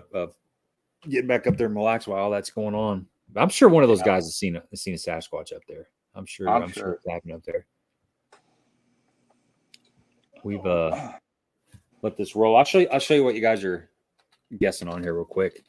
And then, so Hawgz Custom Baits, you can check them out. They've got a website, really good website up and running. Rob worked hard on that to get that going. But what you're bidding for, or what you're trying to win here tonight, I'm just calling it the essentials package because it's got just about everything you could want to catch fish on. They make this 6 1/4 inch shaky head worm. It's just a straight tail worm. This honestly is one of the better straight tail worms that I've ever fished. And one of the reasons why is because of the plastic they use. They don't use salt in the plastic. It's a high float plastic. So it really stands up. A lot of baits that have salt, they're weighted. So they're not going to stand up. Even though you put them on a stand-up head and a stand-up shaky head, they're not really going to stand up because they can't. The salt kind of weights them down. But having a plastic, it doesn't have that salt in there.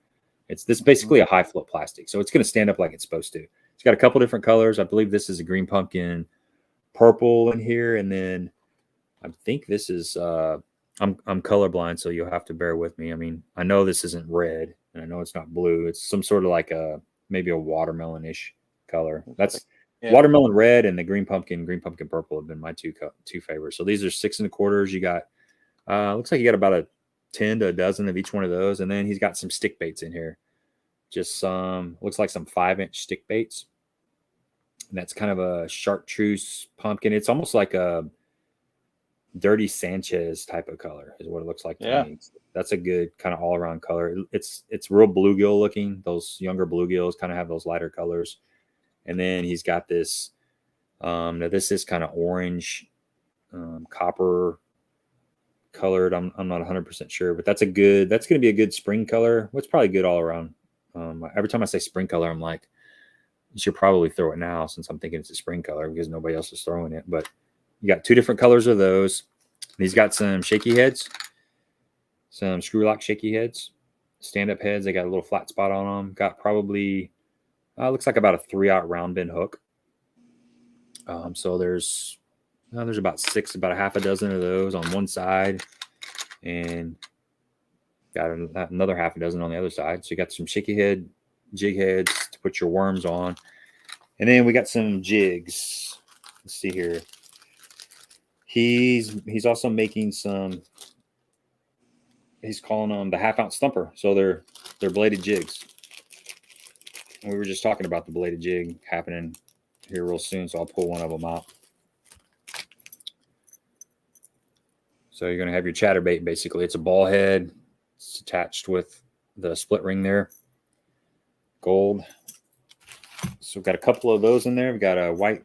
Well, this is kind of a, I don't know. It's kind of like that white pearl-esque kind of blue glimmerish. Blue glimmerish. I'll catch them. It's not just like a straight white. It's got a little bit of extra flavor in there. Got that one, and then he's got looks like a brown and purple. So another good color there. So you got you covered. You know, that's your bluegill pattern, and then the other one is your shad pattern. That's good stuff. Which is really all you need. And then I caught some fish on their shaky head worm the other day. Yeah, they're good worms, man. I caught a lot of fish on them. And you can catch a few fish on them too. You know, it's not like one fish and done. You can catch a few fish on them. And then he's got 4 jigs.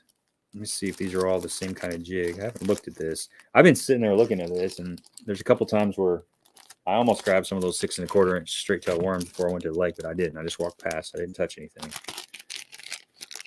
So he's got some couple jigs there. It's hard to have this stuff sitting there and not use it. So I got a black and blue jig there. These are some of his brush jigs. Yeah. You always got to have a black and blue jig in a boat.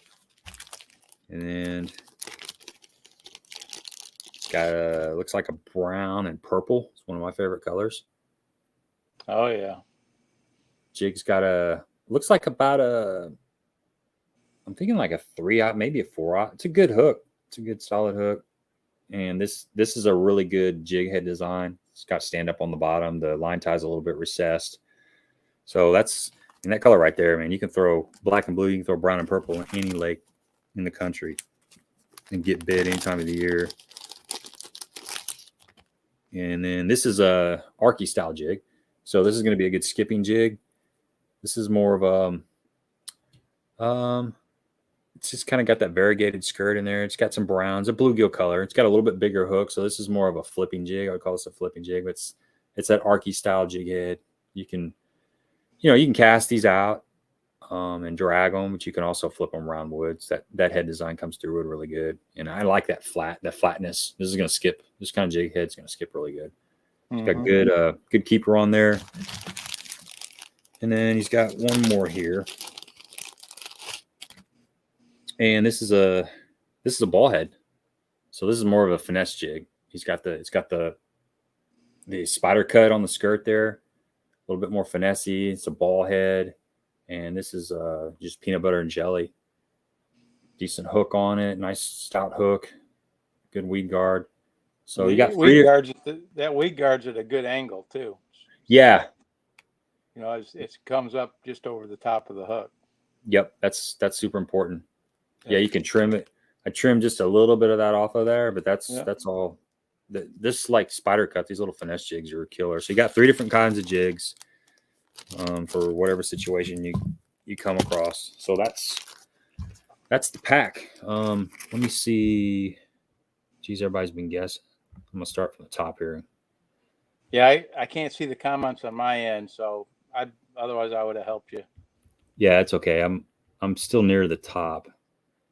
Hey, while you're scrolling through there, I wanted to add something. I was thinking about that underspin a little bit, and that is that's a bait you can catch them on right now, and it'll work from now till it always works actually. But on the blade size, remember. Have some that with a real small blade, and like right now, a lot of the bait's really small that's out there running around. It hasn't gotten bigger yet. Mm-hmm. But that's important for matching the hatch, so to speak. But then also depth control. On that underspin, the underspins with the bigger blades will tend to run shallower, just like a spinner bait or whatever. So depending on where you're trying to target those fish, I would have some. I mean, aside from the weight, different weights of them. The small blade is much easier to fish deep than the bigger blades. And I'll throw that when I'm throwing my smaller. I throw a 1/4 ounce one a lot, and when I'm throwing my smaller one, I actually throw it on spinning with the braid to fluoro. And the reason I do that is I like that Power Pro SV2. It's very smooth. We use that for hair jigs up in Minnesota, but you can cast that braid a mile. And that's another thing with that underspin. A lot of times,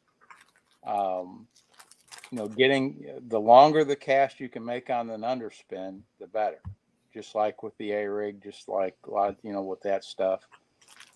And you get that bait down to whatever depth it is you're targeting, and you just get the most out of the bait that way. But that braid to fluoro is with a lighter tip spinning rod, because you gotta have some give somewhere, and you only load up on that. That'll work on those small ones. Got a winner. Yeah. It's not Stephanie.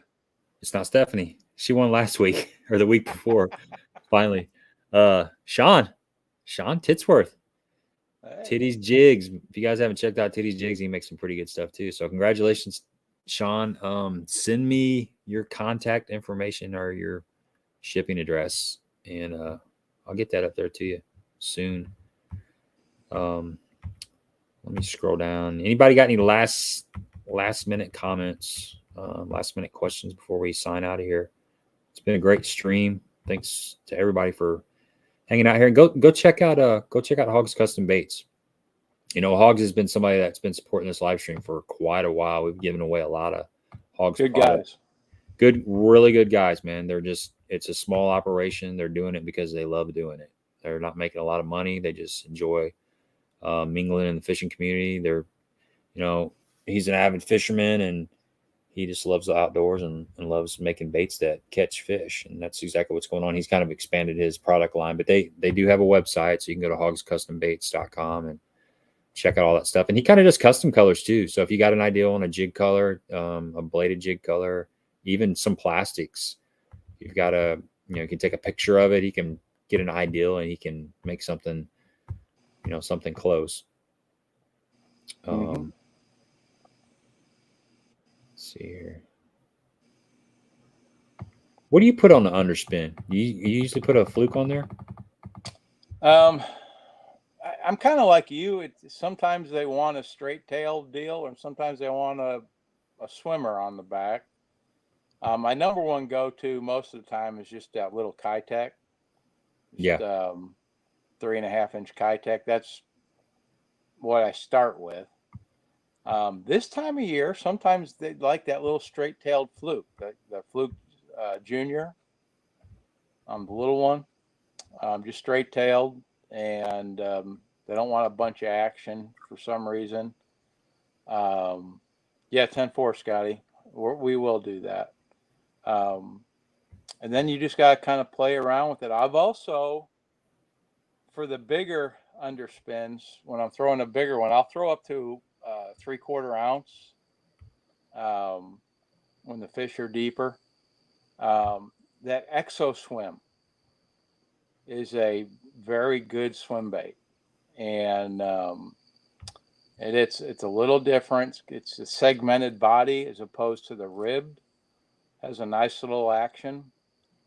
And I'll give away one little tidbit before we hang up here is you can take that underspin and you can snap that off the bottom like a spoon on the heavier underspin. And that's when I use that Exo Swim swim bait a lot of times, just because it can't really explain it. It just looks right in the water. You know what I mean? When something just looks right, it just looks right. And that is a good way to utilize that underspin too, is snapping that thing off the bottom. Because those shad, when they're feeding on shad out in the open, a lot of times they're killing them, and then they're fluttering down, and then they're eating the ones that are fluttering down. I mean, sometimes those are the bigger fish at the bottom of the school that are eating those. They let all the little guys do all the work, and the big girls eat them as they fall down to them. And that snapping that underspin off the bottom is a good little trick sometimes. But anyway, that's great stuff. Yeah, Daniel, that tarnished blade, brass blade, they're not seeing that, man. That just comes from using that thing 100 times. Yeah. I've got some with painted blades too. Chartreuse and white both will work at different times. Yeah, Eric, thanks, man. I really appreciate all the help along the way. Back to the underspin real quick. It's funny you said that, because I got to give credit where credit's due. There was a guy that took us fishing on Kentucky Lake. I've only been fishing the underspin, like, seriously, for probably, I want to say, like, since 2015, maybe 2016, somewhere in that time frame. And the first ones I had were like the original horse heads. It was about the time when Casey Ashley won that classic, and he was fishing out deep, slow rolling the underspin, the horse head over that standing timber. That's when in the middle of the cove. Yeah, that's when it kind of perked me up. But a guy named Kenny, who was a boater in the BFLs on Kentucky Lake in the LBL division, Jonathan had drew him when me and Jonathan were fishing. We were travel partners in the BFLs down there. He had drew him one time, and we got to go out with him after the tournament or something. I can't remember when it was, but Jonathan had started fishing the underspin because Kenny had showed that to him. And when I got in the boat with him, we went out and fished some of those bays, and this was in the fall time. And that's exactly how Kenny was fishing the underspin. He was casting it out, letting it sink in, and he was stroking it. Same thing you're talking about, stroking it. And that's how I fished an underspin for a while, because that's how I learned, just like a jigging spoon, same thing. And then I started, experimenting with it and catching them, just casting out and slow rolling and stuff. But you're 100% right. That's that. I'm glad you brought that up, because I forgot about that. And that's a deadly way to catch them. Yeah.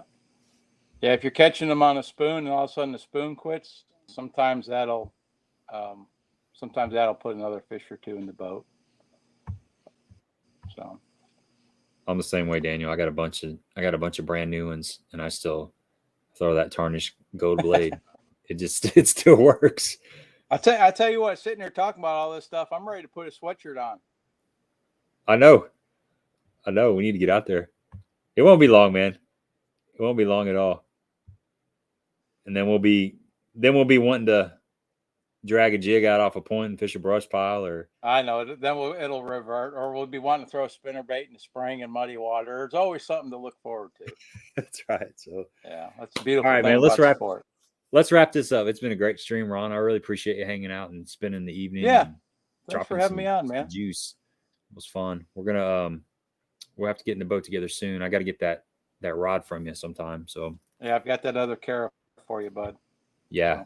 So. Thanks to She's everybody. Sitting on the rod rack behind me. She's safe. Okay, cool.